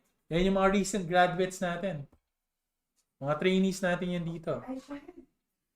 And may, nasi iPad. May iPad, di ba? Ayun, iPad. Ang dami na namin na pamigay na iPad dito, pero kami mismo wala. Martin? Just to translate, we've given a lot of iPads in here. And baka naman. No, but that's just a simple reward. If you become a trainee of this, of the Backroom, yep, if you become part of the top of the class, you excel, you will receive an iPad. Congratulations. But that's not it. That's not even the meat of it. The true reward that you will have is you will become at par to what the world needs from you. Yes. Diba? As a professional, you must stay relevant always. That's why we are putting a lot of emphasis in training, and that's what you would expect once you become onboarded in the Backroom and also going forward. So hindi ito natatapos sa onboarding. On your first 90 days, we will be giving you training. Intensive training where you will learn everything that you need to learn to be able to start your work. You will undergo theoretical training, procedural training, job coaching. Okay? Lahat ng yon. Tuturuan ka namin every step of the way. We will assist you on every first job that you're gonna do until you become comfortable. And then after you exit that training, anong mangyayari? Sasalubungin ka another training program. Continuing professional development. Alam niyo kung ano yung inspirasyon ko sa continuing professional? Alam niyo, pamilyar naman kayo sa CPD, di ba? Dapat pamilyar kayo sa CPD. Accountancy kayo eh. Accounting students kayo eh. Noon, naaalala niyo pa, CPD had become a very big issue in the accountancy profession. Bakit? In-adjust nila yung CPD requirements natin to 120 units bago ka makapag-renew ng CPA license. In theory, maganda. In theory. Pero ang problema, ginawang negosyo eh. Eh, yung problema sa atin dito eh. Magkakabaro tayo, nag-o-onsehan tayo eh. Diba? So, when I was so pissed off with what happened, sabi ko, bakit ang CPD naging points na lang? Naging units na lang? Naging bilihan ng units na lang? Nasaan na yung continuing professional development? Nasaan na yung continuing professional education? And so that's when I started the journey of creating correct CPD programs for our staff. Kaya after your onboarding, mag-undergo ka ng tinatawag nating CPD program. Wherein, on a regular basis, we will be giving you PRC accredited webinars, continuous training, master classes, okay? Para continuously natututo ka. Marami pang nadadagdag sa alam mo, sa skills mo. Because that's the only way that we will be able to support your growth. That's very critical if you want to succeed in this kind of industry. So always, be honest, improve your communication, be brave and confident in terms of your communication and the way you collaborate with people, and always stay relevant. That's how you succeed in this industry. Keep those in mind. Now, okay, di sige. Gusto mo nang pumasok, gets mo na saan ka papunta, alam mo na paano ka magsasucceed. Ang golden question na lang nakasunod. Paano ako papasok? Okay? How will I be able to secure a career in this industry? Ano, ambush nyo tong dalawang to? Okay, i-bribe nyo. De, joke lang. Di mo mahuhututan, hindi mo maano to mga to. Maano to mga sanay na mag-examine ng tao. So ngayon, bibigyan ko kayo ng sekreto. Paano nyo sila mapapa-oo? Okay? Bigyan ko kayo ng mga tips kung paano nyo mapapa-oo yung mga recruiters natin at paano kayo makakapag-secure ng napakagandang career opportunity from this industry. Okay? Yes, sir. Thank you. Lots of iPads. For us? Thanks, Martin. I'm gonna be sending a PR form for that. Commercial lang, commercial. Okay, so how do you secure a job in the industry? Keep notes. These are very important. Number 1, and the most neglected technique for you to be able to secure a career in the BPO industry. For God's sake, create a job-winning resume. Gawa na, effortan nyo naman yung resume. Effortan doesn't mean you put butterflies and rainbows and, elephants and all of that. We don't need it to be something na kapag pinrint mo, 10 minutes bago matapos. A job-winning resume doesn't mean it has a lot of designs. It has a lot of, shocking things inside. No. It just needs to be correct. How does it become correct? Sabihin ko sa inyo, kung may mga resume na ba kayo, okay? Lalo na yung mga graduating dito, dapat may nakaprepare ng resume. I-describe ko sa inyo ngayon kung ano itsura ng resume niyo. Hindi ko pa nakita yung mga resume ninyo. Pero pustahan tayo etong laman ng resume ninyo. On the upper left corner, you have your picture. 2x2 white background. Yung suot ninyo, edited lang yan. Naka-coat and tie ka, pero syempre hindi mo naman talaga suot yun. Beside your name, big font, pangalan. Beside your photo, big font, pangalan mo. Contact details mo, address, nandun. Niwala mo lang yung birthday mo, kinalimutan mo ilagay. Next nun, objective. Of which I know nobody even reads. After ng objective, educational attainment. Yung college mo nandun. GWA mo, malamang nandun din. Hanggang high school, elementary, nandyan yan. After nun, seminars attended. Seminars attended na hindi ko alam bakit mo sineminar. Kasi wala namang relevance sa course mo. And then lastly, references. And then I hereby certify that all information in this resume are true and correct. Pirma. Ganun ba resume niya? If ganon, lagay nyo guilty sa chat box. Gusto ko makita kung ganun talaga. Guilty. Gusto ko makita yan. Tama ba? Kasi ganun lagi. Okay? Yung format. Now, if that is the template, and you're guilty about it, I want to know in the chat box, if that is the template that you are using, you have the exact same template that thousands of applicants have. Ang question ngayon, why would I even read yours? Diba? Bakit ko babasahin nyo sa'yo? What makes you unique? That's why in terms of creating a job-winning resume, using that format, that template, okay, is very bad. Alam nyo kung paano yung tamang way of creating a resume? Bigyan ko kayo sekreto. Focus on your skills. Your resume must be focused on skills. So, anong skills ko? Wala naman po akong experience.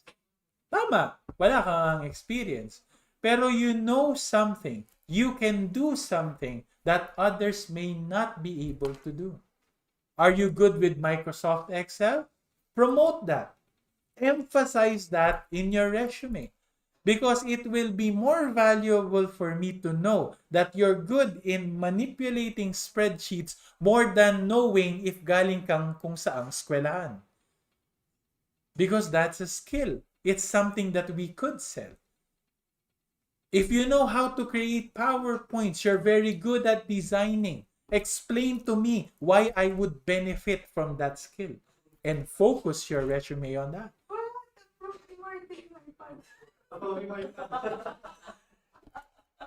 Paki-screenshot yung approved. Martin said approved. We will be having our iPad. Thank you so much. I'm gonna use that on the PR form. Thanks, Mark. One good reason why you should work in the BPO industry, we have Martin Taylor. Okay? Going back. Focus on your skills. Sir, ang skills ko po, sports. Wala po ako masyadong may pagmamalaki on other things. Tell me why I would benefit for that. How would you apply your skills in sports when it comes to workplace and then sell that idea to me? That's where your resume should focus on. Anong subject ka magaling? Are you good with management accounting? Masarap ba sa'yo yung feeling na magaling ka sa FINAC? Okay, matibay ang fundamentals mo? Advanced accounting ba forte mo? Tax ba forte mo? Doon ka talagang nag-e-excel? Focus on that. That's what you need to sell us. Pansin nyo, ano yung common denominator ng sinasabi ko mula kanina? Selling. Because your resume is your very first marketing tool. So you need to think about it very seriously. Because you will never be able to present who you are unless and until your resume tells you why we should talk to you. So dun pa lang, bigyan nyo na ng challenge yung mga recruiters para pansinin nila kayo. Sell them what you can do. Why is it gonna be something that they should consider talking to you? Okay? Now, for you to be able to effectively sell yourself and know how to focus your resume, what skills would you promote? Ang next step doon, know your client before the interview. Kilalanin mo yung kumpanya. Kilalanin mo sino ba, kanino mo binebenta sarili mo. Huwag kang tamad. Mag-research ka. May Google. Naka-iPhone 14 Pro Max ka. Gamitin mo yung technology. You fully paid pa. Naghahanap ako ng iPhone. Hindi ako makasingit sa pila. Kalahati ng estudyante. Paano niyo na-afford to? Mahal-mahal. You have the tools. You have the internet. Search. You know how I was able to secure a job in the back room? Okay? Paano ako napansin ni Wayne before? How did the conversation become very fruitful? The first thing, ito personal to. When I apply for a job, I never send a generic resume. Every company that I send a resume, it's unique. Sila lang ang may kopya ng ganung format. Why? Because I always tailor my resumes for every company that I apply for. Anong gagawin ko para magawa yun? I go to their website, read about their culture, their values, their focus, what's so interesting about them. When I was looking at the website of Wayne's company, Finlay & Co. pa nun, yun yung accounting firm, I noticed na there are a lot of parts of their website that talks about softwares, payroll software, work papers, accounting systems. They have been partnering with a lot of these. Yun yung pinagmamalaki nila, that they are very much focused on a lot of efficiency through apps. So that gave me an idea. Okay, if that's how they think, I would recreate my resume to focus on my skills in terms of software. I would give them the impression that I have that high interest with softwares, which I do. You know? Ganun yung ginawa ko. So when they presented my resume to Wayne, we had an interview. It was face-to-face, First time ko nakapag-client interview ng harapan na ganito. For 47 minutes of conversation that we had, it was not even an interview. We had a discussion. Okay? We were sharing thoughts. Nakita kasi ni Wayne, I am interested in a lot of softwares. At alam ko, they are also interested in a lot of software. So we exchange ideas. So ito pala yung ginagamit ninyong software sa inyo. Kami din sa dati kong client, ganito yung software namin. And hindi ko sure kung paano yung sa inyo, but this is how it works. And that's where the rapport began. Little did I know that 47 minutes of conversation was actually leading for us to work with each other for 6 years and counting, and now I'm here talking to you guys. That's the effect of it. And I am a living testimony of these things. So if you want to win your client's attention, you must know who they are, because that's how you should be presenting yourself. Okay? Ito pa pala, meron pa. Resume tip, include your duties and responsibility for your OJT. Tama. And what skills have you gained out of that? Because that's what makes you different from others. Yun yung mapapansin nila sa'yo. Kasi doon magkakaroon ng alignment between what the client needs, yung JD, versus what you can do. So to be able to know that, kilalanin mo sino client mo. Okay? And then, if you want to win this more, ang next, malilipat nyo ba sa next slide? Okay? Ang next natin dito is you need to be excited with cloud technology. Ngayon, eto, seryoso ang ano to If you are not, listen to this, if you are not excited with cloud technology, forget about the BPO industry. This is not for you. Kung hindi ka interesado to learn about cloud accounting systems, you're not excited with cloud computing, you're not excited with accounting technology, forget about this industry. Because this industry was born out of cloud technology. This industry is being run by cloud technology. And this industry progresses with cloud technology. So if you are excited with cloud technology, with cloud computing, with AI, machine learning, accounting systems, softwares, efficiency through technology, this industry is for you. Because you're going to be learning a lot. You're going to be expert of this. And you know, this is the news, Another compelling reason why you should be part of this industry is because what you're going to be learning here is something that this country is where it's going. Dito tayo papunta. Sa ngayon, oo, ang Pilipinas, paurong pa. Behind pa tayo in terms of accounting tech. Hirap pa yung mga technology na makapasok dito because a lot of accountants here are very traditional. But it will come a time that cloud accounting adoption is inevitable. It will happen. People will be forced to adopt technology here in this country because that's what the entire world is doing. Now imagine this. Kung nakapagtrabaho ka na for your first few years in the BPO industry and you were made aware and you learned and you became an expert of cloud technology, cloud accounting systems, kapag ang Pilipinas, ang accounting profession dito is now already adopting cloud technology for accountancy, you are gonna be so valuable. Because you are a pioneer. You know what they are still trying to learn. So, sino kukunin nila as consultant? Sino kukunin nilang expert? Ikaw.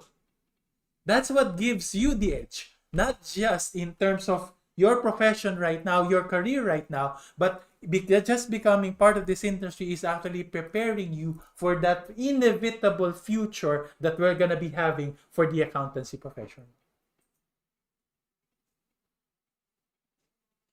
Ganda, di ba? Yes. Ayos. So this is an industry that does not just give you a lot of opportunities today. This is an industry that prepares you for the future of the profession itself. And as I've said a while ago, I am putting my trust to every one of you. And I want you to start your journey as accountants in this industry because you're going to learn a lot. And this is going to influence the way you see accounting. This is going to influence and reshape the way you see the profession itself.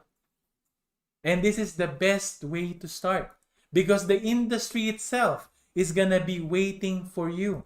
You know why? Because of this next statement. Read it out loud. Right now, I want you to read it out loud. You yourself, watching this, you are a world-class professional. Do you agree with this? I would like to know in the chat box. Do you agree that you are a world-class professional? Yes. Salamat sa suporta. And I want everyone to see if you agree with this. You are a world-class professional. Definitely you are. Because the world is seeking for you. They want you to be part of their team. They want to make the most out of your talent. You are a Filipino accountant that is world-class, globally competitive. And the beauty of the BPO industry is we are able to break the barriers of traditional workplace and give you the opportunity to make the whole world to become your playground. So I hope you are able to appreciate why you should become part of this industry. I hope I was able to give you compelling reasons, inspire you to be part of this industry. And I want to see you all very, very soon here in the back room because I want to be part. We here in this company would like to be part of your journey to becoming a world-class professional in the accounting profession. Hope to see you all in the back room, and I'm very much excited to know who are we going to be working with in the back room outsource professionals. Thank you so much for your time, guys. I'm very much humbled and proud that I am part of your life right now. This is my crusade, and now you are part of this. Back to you, Von. Thank you so much, everyone. All right, so we'll give you a couple of minutes to absorb all of those. Pretty sure marami kayong mga natutunan na quotable quotes at pwede nyo silang isend sa mga GM nyo. Kung uso pa yun. You call and then send it to your group chats. Right, so with that, I think I need to remind everyone that if you do have questions from all that you have learned from this webinar, feel free to raise them so that we could clarify further. And I am pretty sure that you have learned a lot. Siguro mas nabusog pa kayo dito compared sa lunch nyo, even though medyo nag-extend tayo, but that was really worthwhile. And we still ask you to stay up until the end of this program because we're just moving to our Q&A portion. So if you do, please send them in our chat box so that we would have a good discussion and we could share insightful ideas. So just probably a quick takeaway from that. No, Kuya Mix, I think something reminded me out of all the points that you have raised. If you guys are familiar with the Japanese concept of ikigai, wherein they have this parang diagram of what they think it's a worthwhile life. And I personally can resonate to that because here at the back room, it covers all that has been that is figured in the ikigai, wherein you get to do what you love to do, you get to do what you're good at, diba? And it's something that the world needs, but at the same time, you are paid for it. So all those four factors, I think those are covered from all that we have discussed earlier. And indeed, if you have those four, you're privileged and you're winning at life. You have a worthwhile career and life to do. Something that would be the reason for you to wake up every day. Oh, yes, yes. And I think that's what a lot of people are experiencing actually when it comes to becoming part of this industry. I Yes. myself is a testimony. I could give a lot of testimony to that. Kasi, bakit ko naman kayo i-invite sa industry na to kung ako mismo hindi ako in love dito, di ba? So, and hindi naman pwedeng puro ako lang in love dito. So, when we're talking about, a lot of our staff, our students, so like, mga trainees natin, mga colleagues natin dito, they love working here. It's something that, they love working here and they love waking up every day knowing that they're gonna be doing that job here in the back room in this BPO industry, and they know that their value is being appreciated. Yun yung importante kasi dun eh. As an accountant, you're a great person. You have so much value to give to the world, and all it takes is for you to feel that someone is appreciating those efforts and value for you to be able to give more. So I think that's what's happening, and it's a contagious cycle that happens over and over again. And when we said you do when you said that it's work-life harmony, you love what you do, so it doesn't feel like work. And that is something na some people would really try all their lives to find. But if you are given, or a door of opportunity has been given to you, why not try it, di ba? Instead of having the what ifs or being afraid to take risks, there will always be what ifs kasi. But if you haven't tried, of course, you will never know what opportunities await for you in this industry. And in our case, I'm happy to share that by doing this webinar, we are actually covering what the world needs. Yeah. We are catering these opportunities. We're reaching out to students for them to have additional options in their career. Because being in an environment wherein hindi siya open for learning, that is the scariest place to be. But if someone would reach out to you, of course, it's best if you open your ideas and if you open your mind to these opportunities. By the way, kahit nagchichikahan kami dito, naghihintay lang kami ng mga questions. So, feel free to drop your question into our chat box anytime, and we're gonna be allotting some more time to answer those. So, provision of insights lang to while we are waiting for any questions that you may have. You can shoot any questions about scholarship. You can shoot about questions about the BPO industry. How do you become part of it? Please make sure to ask them now. You have access to us right now, and we'll be happy to address those questions. So, just to go back, di ba ka, Von? Fresh grad din, pumasok ka, di ba? Oo. Fresh pa rin naman. Hindi na nga lang grad. Hindi, fresh ka. I mean, when you love what you do, lagi ka fresh. But ganun pa rin ba? Oo naman na. You glow from inside. Ay, bastos na. Ayun. But, kidding aside, of course, BPO is the first company I worked with. And at the same time, I'm very grateful that BPO has given me that opportunity. And I will never get tired of talking about the backroom everywhere I go. Mm-hmm. And even with my friends who are working with, it's an industry that you can stretch out as an opportunity for other people. Ayun. You have a question? Actually, earlier, I received a couple of questions, though PM nga lang. So, the number one question is, what is the deadline for the application form? Since the application form for the scholarship has a requirement wherein you have to upload the ticket for the second webinar, of course, it's reasonable enough that we will give the deadline on July 17. So, that's 2 days after the second webinar. However, of course, we will need an ample time, but that's reasonable enough since you have an idea right now kung ano yung mga kailangan yung i-prepare. So, it's just more on filling out on July. Another question that was raised to me earlier is yung po bang copy of grades for 2022 to 2023 school year.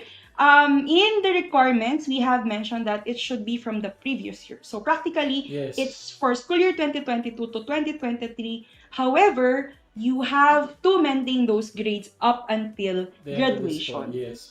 Just to add to the grade requirement, I think on the form it says transcript of records, pero I believe when we talk to a lot of schools, hindi available ang transcript of record kung hindi ka pa nag-graduate. So we could make do of what they call official copy of grades. Okay, official copy of grades. Basta importante, authenticated siya ng registrar ng university or college ninyo. Basta meron siyang gano'n, hindi lang siya printed out of nowhere. Basta importante may pirma nila, it was authenticated by the school itself, then that will make two. And I believe that will give us, 2022, 2023, yes, but I believe they would be giving you the historical copy anyway ng buong stay ninyo sa ano. So, kasama yun. I think we have another question here. So, every year po ba may scholarship program kayo? Oh, yes. Every year we will be doing this. Not just the scholarship program. Ito yung mga incoming grade 2 tuloy. Meron na education plan. Okay, mga incoming third year, incoming second year, and incoming first year natin. This 2024. This is gonna be done every year, and not just the scholarship program. This entire practicum student webinar thing is gonna happen, and next year is gonna be bigger. Kasi this year, kinompress lang namin yung schedule, kasi kailangan pa natin mag-prepare. So this year, we just launched 2, which is itong Lego, at saka yung sa July, which is 1 with 0. And then may Career Summit tayo in August. Pero next year, mas malaki. And we will start, ito, tandaan nyo yan, from January 2024. So for the entire first 6 months of the year for 2023, from January to June, meron tayong isang free webinar for students para sa inyo. Every month yon, 6 ang gagawin natin for next year. And then yung 7th event, which is the Career Summit, will happen by July. So, expect as yung mga JPO officers ninyo, yan, i-heads up na namin, October, November, December this year, nasa school nyo na naman kami. And we will be starting to promote yung mga events na yon. We will do, ang plano namin next year, well, technically this year, we will be doing a lot of more road shows. We will be visiting more schools, and we will be doing more minor events for us to promote yung webinar series na gagawin natin next year. So kahit hindi ka man maging scholar, no, ang dami mo nang mapapakinabangan dito kasi ang goal talaga ng student webinar is to bridge the gap between what you learn from school and what you should be knowing if you become part of the industry. So to answer the question, yes, the scholarship will be every year. 10 po ba lagi every year? Depende. Malay natin, di ba? If this will become very significant and successful this year, malay nyo, madagdagan pa yan sa mga susunod na taon, especially if the demand is very high. Plus, there will be more student webinars free that you will be able to attend over the next couple of years starting 2024. So I hope we will be able to see more of you and still yung mga nandito ngayon next year as we do our full blast na practicum and scholarship program coming from the backroom. Okay. Alright. Another question is, do you accept OJT? So I think this is something that has to be answered by the recruitment team. So if you do have questions, and if you are actually liking our Facebook page, i-plug ko na rin. So we have a couple of social media accounts. We have the TikTok, Instagram, and Facebook. That's the Backroom OP, the username, or search us at the Backroom Outsource Professionals. We have postings from the recruitment team if we are currently hiring for OJTs. But to answer your question, we accept OJTs. However, it's on a timely basis. And for accounting students, it's for finance or training lang.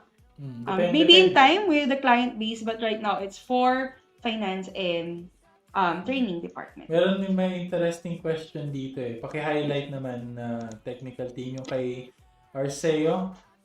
What are the possible job positions available? Sabi niya, if you can highlight that. What are the possible job positions available for graduates of Accounting Information System? Ito good news ko para sa lahat. In terms of graduates, BS Accountancy, BS Accounting Information System, BS Accounting Tech, BS Management Accounting, and all the others na accounting-related courses, pantay-pantay ang tingin namin dyan. Okay? The recruitment team will agree with me on this. We have equal opportunities for all of you. Okay? Because of the pandemic, Dati kasi, napakadaling isort ng CPA sa non-CPA, accountancy sa hindi accountancy. Pero ngayon kasi, ang laki na ng pinagbago, ng the way the accounting profession and education has become, no? So, that's why we decided na let's open opportunity for all, equally. Because we believe na as long as you have the potential to grow, to learn from us, then equal opportunity ang binibigay natin sa lahat. Okay? Accountancy student ka man or any accounting-related course. Now, ano mga positions ang available sa iyo? Well, you will definitely start with the junior accountant position. Depende sa kung anong country yung pinag-uusapan natin. If, for example, sa US ka mapadpad na client, then you will be able to be a US tax accountant. Kung New Zealand naman, you will be preparing annual accounts, financial statements and tax returns for the client. Junior accountant ang role na yon. And Australia, ganun din. And ang progression nun is, you become a junior accountant and then intermediate and then senior and then eventually, malay mo, maging team leader ka. And again, as I mentioned in the presentation, it's not about counting the years because you may accelerate yourself faster than anybody else as long as yung level of skills and relevance mo will be there. So, pabilisan matuto, okay, and pataasan ng value in terms of what you can do for the client. So, equal opportunity for all and, it's all about kung gaano ka kasipag at gaano ka ka-dedicated sa trabaho. I guess that's quite related to another question. Can you still apply po in BPO even though you don't have strong foundation in accounting but very much interested in the industry and accounting software? Okay, this is a very good question. Okay? The answer here is yes and no. Okay? Yes and no. If you want to become part of the BPO sector, definitely we will be teaching you what you need to learn. So yes, you're welcome. Okay? Pero, isang malaking pero. Malaking importansya sa amin na ang basics mo matibay. Why? Because that is the only thing that we would need from you to learn more. So, kasi tuturuan ka namin ng bago eh. Tuturuan ka namin ng about sa accounting and taxation and processes nila sa ibang bansa. So, para maibigay namin yun sa'yo, kailangan naiintindihan mo kung ano sinasabi namin. Diba? So, if you want to succeed, you want to secure a work in here, you need to have a very strong foundation of your accounting basics. Kasi technically, dapat ganun naman talaga. If you're an accounting student, ako sa totoo lang wala akong pakialam kung magaling ka sa FINAC, wala akong pakialam kung magaling ka sa advanced accounting or sa Philippine taxation. Ang importante sa akin, fundamentals. Okay? Because if you have a very strong fundamentals, yung first year, first sem lesson nyo, first accounting subject nyo ever, basta naiintindihan mo yung point ng double entry bookkeeping, gets mo yung accounting cycle, marunong kang gumawa ng journal entry, nagigets mo yung logic of accounting, you understand yung accounting principles, that is more than enough for you to propel yourself in this industry. Kasi yun yung basics, foundation yun. Pag matibay yun, maganda ang maging kalalabasan mo. Which leads to the next question. Paano po yan? Mahina yung pundasyon ko. Ano gagawin ko? Well, ang advice ko sa iyo, kapatid, you need to fix that. Kasi that's exactly what I did. You know why I took the board exam? It's not because I want to pass the boards. Sabi ko, diba sabihin ko kanina, I didn't ask to become a CPA. I never dreamt of becoming one. I didn't even took the effort of getting that license. Nagpunta ako ng board exam to take review for one thing. I want to fix my understanding of accounting fundamentals. Kasi for me, I failed to do that in my undergrad. No offense to my teachers, they've done well, they've done good. It's just that they've served us excellently. Shout out sa mga teacher ko, Dean Perez, salamat po, Dean Kison, for accommodating us. Pero kasalanan ko yun eh. You know? Hindi ko tinutukan yung fundamentals ko because para sa akin, wala sa puso ko yung ginagawa ko.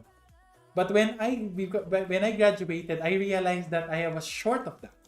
And so what I did was to enter the review school to fix myself. Okay? To reappreciate the course that I was with and to learn the fundamentals. I needed to do that. Kaya nga it has been my advocacy to also remind accountancy students na wag na tayo masyadong mag-focus sa napakaraming advanced accounting, advanced ganito, ganyan. Ang focus mo dapat, fundamentals mo. So kung may problema ka doon, right now, as of this moment, fix it. Learn it to the heart and appreciate accounting to the core. Because that's exactly what makes you an accountant anyway. Okay? So I hope that helps you. That inspires you. I don't want you to be discouraged. I just want you to be aware na, oo nga, no? Dapat ganun ang gawin ko. And then, propel yourself to put solution to that. Okay? So may questions pa or may gusto ka rin idagdag doon? Couple of questions pa. So another one, this one's for recruitment team, but I have already confirmed with them. Sorry, Jonalyn, you have missed out kanina, nandun siya sa taas, but may walk-in application po ba kayo sa Clark? So pwede naman na walk-in, but most of the assessment will be done online. So if you're interested for any job posting, you can send your applications through the email address that we have pinned above, which is talentacquisition@thebackroomop.com. Since during the pandemic, as we know, we have moved everything online. But after complying for all the assessments, that's the time that you will be invited for the online interview. Okay, hope that answered your question. And thank you, Ms. Julie, for confirming that. Yeah, so we have another question kanina. Ito sa scholarship siya. Paano po ang mga graduating ng July 2023? You mean you're already graduating but not... This year, no? Yeah, so I think graduation season kasi, di ba? Oh. So eligible pa rin po ba sa scholarship? Or if not, ano po ang pwedeng training na applyan? Well, hindi na. Yung straight answer dun is hindi na kasi the scholarship is for graduating students for 2023-2024. However, you can apply directly. Papunta na sa backroom. Okay? At kami na bahala sa training mo. Yes. Okay? So, if you apply now after your graduation, you may be part of the next batch of the graduate program of TBR. And once you land a job here, isa ko sa mga magtuturo sa'yo most probably on your graduate program wherein you're gonna undergo a 12-week training program, yung sinasabi ko kaninang 90-day program, and that will open a lot of opportunities for you. So, it may be too late for you to have the scholarship, but the opportunities will still be endless. And we would like you to connect to our recruitment team, no, if you're interested to be part of the backroom kung mag-graduate ka na for this year. Kung namang graduating ka next year, then apply ka for scholarship this year. And then pag natanggap ka sa scholarship program, then matik, after ng graduation mo next year, may trabaho ka na sa amin and you will undergo your training program. Some may ask, paano po pag hindi ako na-accept ng scholarship? Hindi na po ba ako pwede mag-apply sa backroom? Ay, hindi naman, be. Okay? Welcome na welcome kayong lahat. Okay, so we want you to apply here and we want to see you all to be part of that graduate program. It's just that siguro may konting special privilege tayong binibigay sa mga scholars. Oo, syempre kasi, mag-undergo rin sila ng deliberation, interview, and all of that. So, kung nakapasa ka na sa scholarship, wala nang interview pag nagtrabaho ka, di ba? Pero still, equal opportunity pa rin tayo in terms of employment kahit hindi ka makuha sa scholar, then it's still available for you. We would like to encourage you to apply for us after you graduate and be part of this beautiful industry that we are in. Yes. For just circling back to the scholarship requirements, I think I have answered this earlier, but let me just reiterate. For the official copy of your grades, it's not from first year, but it's from the previous school year prior to school year 2023 to 2024. So that means if meron pa kayo, if you're still haven't ended your school calendar, that's for the current, the copy of grades will be for the current school year, which is 2022 to 2023. However, I would pasok lang ako. However, I would appreciate siguro kasi I will be part of the deliberation team. For that, I would also appreciate and it will be a good advantage for you kung makikita natin yung historical grades mo, di ba? Kasi kung na-maintain mo yun, malaking bentahe yun eh. Parang, consistent to. Galing. So, talagang pwede kang masama sa shortlist. So, it's your weapon, you know. And yung edge. Yung edge mo yun. And if you wanna use that, to secure your slot in the scholarship program, then give us a copy, as much information that we must be able to use to determine if you're qualified. And there's no harm in trying naman eh. Yeah. I encourage every one of you to you apply. don't get discouraged just because of the grades. Let's No. see, you still apply as long as you have followed the eligibility. I guess I should move this question to you pa rin, Kuya. Yeah. So for graduate programs, malaking factor po ba ang grades para makapasok? Graduate program meaning yung training natin? Yes, Then, graduate program. I think it's a common question for fresh graduates eh, na parang some companies require the grades from the school and some don't. So, what's your take on that?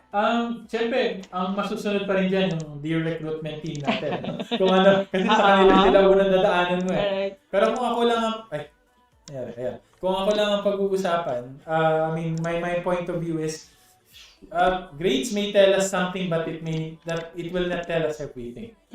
So interview pa rin, galingan mo interview. Yeah. Okay. So and knowing how to present yourself, ayusin mo yung resume mo, know how to market yourself properly. Hoy, tandaan niyo kahit pag sinabi ko kanina ayusin yung resume niyo, and ibenta niyo ng maayos sarili niyo, don't oversell yourself, ha?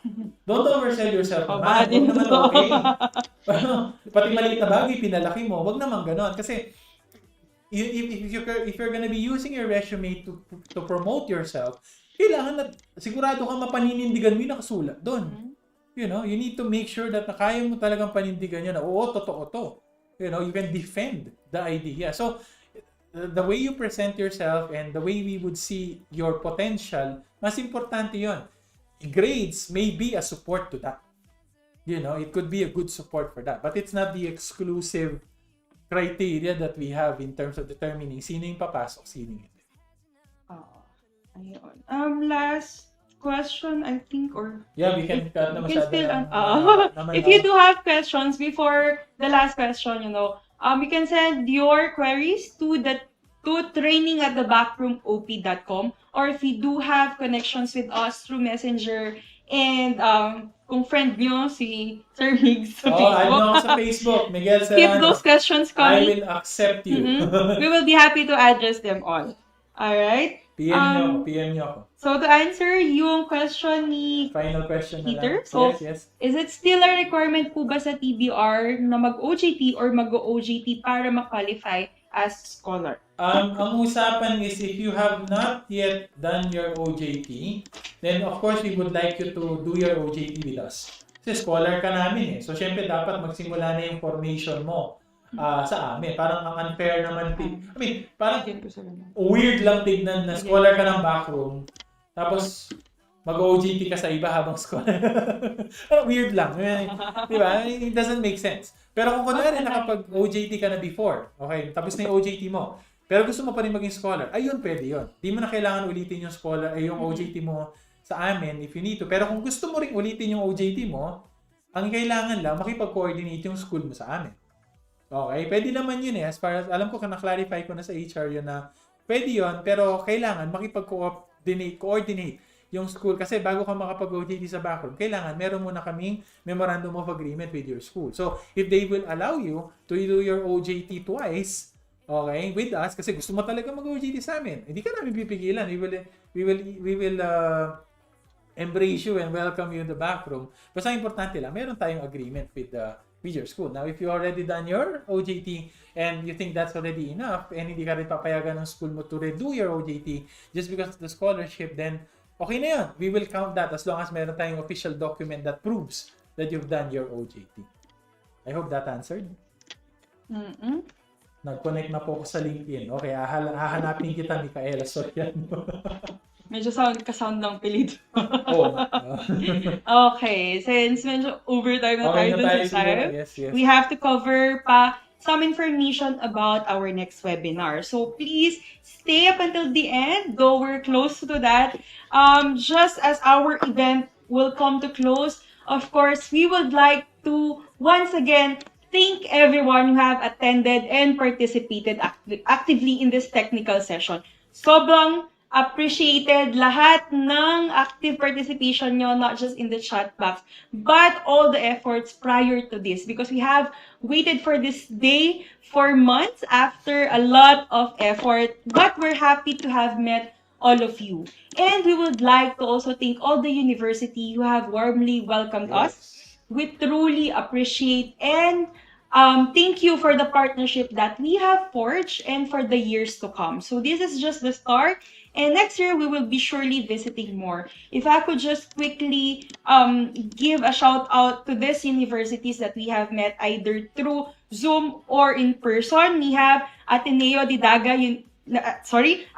Davao University from Davao. We have City College of Angeles. Thank you, Dean Barba, for your warm welcome for us. We have Colegio de Sebastian, Don Honorio Ventura State University. We have Holy Angel University, wherein you were also had the chance to speak, right? That's my alma mater. Dali lang. Banggit mo yung Holy Angel. Maraming salamat din po for those OJTs that we had that helped us build Right. So shout this out. program. So shout out kina Claire, Jonna May, Jessica, and Shai. I always tell them, this is gonna be your legacy. Mga estudyante pa lang po yung mga yan. But they helped us build this beautiful, beautiful webinars that we're gonna be giving you all. So I'm very proud that they have been part of the team. And welcome sa Monday, di ba? Magsa-start na sila. Congratulate nyo naman sila. They will be starting their graduate program with the Backroom this Monday. So congratulations, guys, and thank you so much for all of your help. Yay! So those, they worked with us as OGT and now they will be starting as graduates in the back room. Ayun. So actually, initially, wala silang plans for BPO, right? But they figured it out along the way and now they will be joining us. So just to continue yung mga pa-shoutout ko, we also want to thank Mary the Queen College in Guagua. We have Republic Central Colleges, thank you as well. We also have University of Assumption, the first university that we have visited, and they also warmly welcomed us. Yes, Dean Quezon, Dean Perez, salamat po.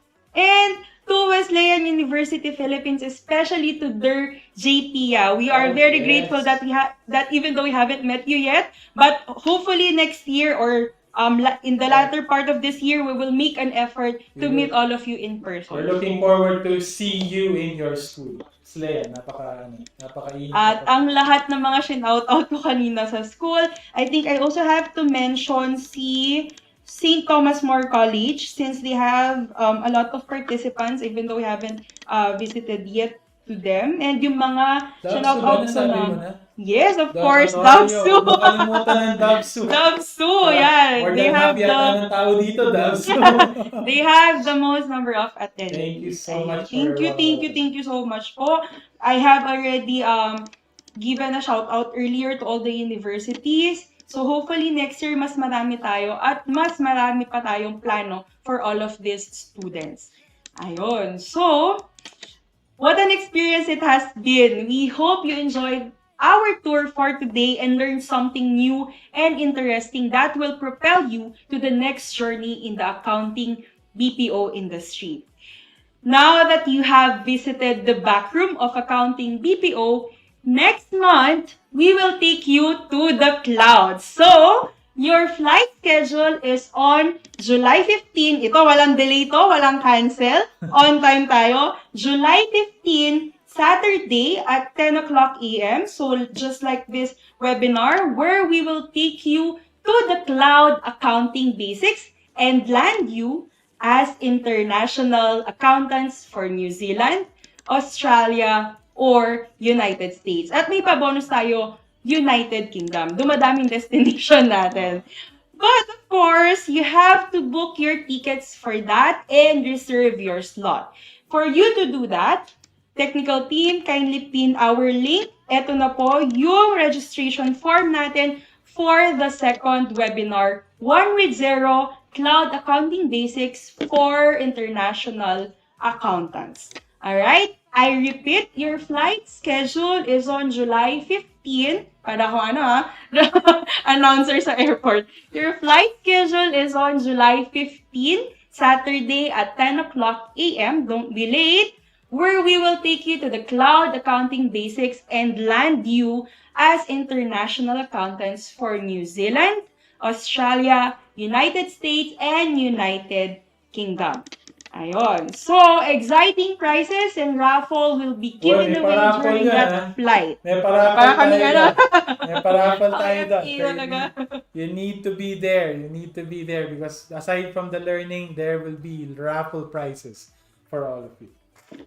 Okay. Let me just quickly mention as well, Santa Rita College. I think they're the last university that we have visited, but we are also warmly welcome. Thank you so Shout much. out to your Sir friend, Nino. Yes. Sir Nino. Alright. So, if you haven't noticed yet, inikot namin yung buong Pampanga. Halughugin kayo. At Davao. The next time, we will also discover other provinces and be in partnership with other schools. Okay. So, finally, I would like to wish you all a great day ahead. Thank you to our recruitment team. Thank you to our IT team for making this possible for all of us.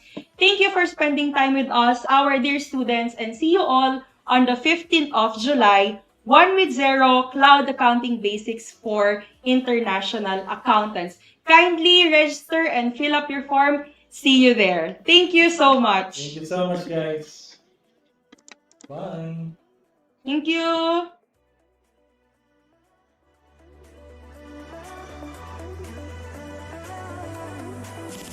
Lights are shining bright.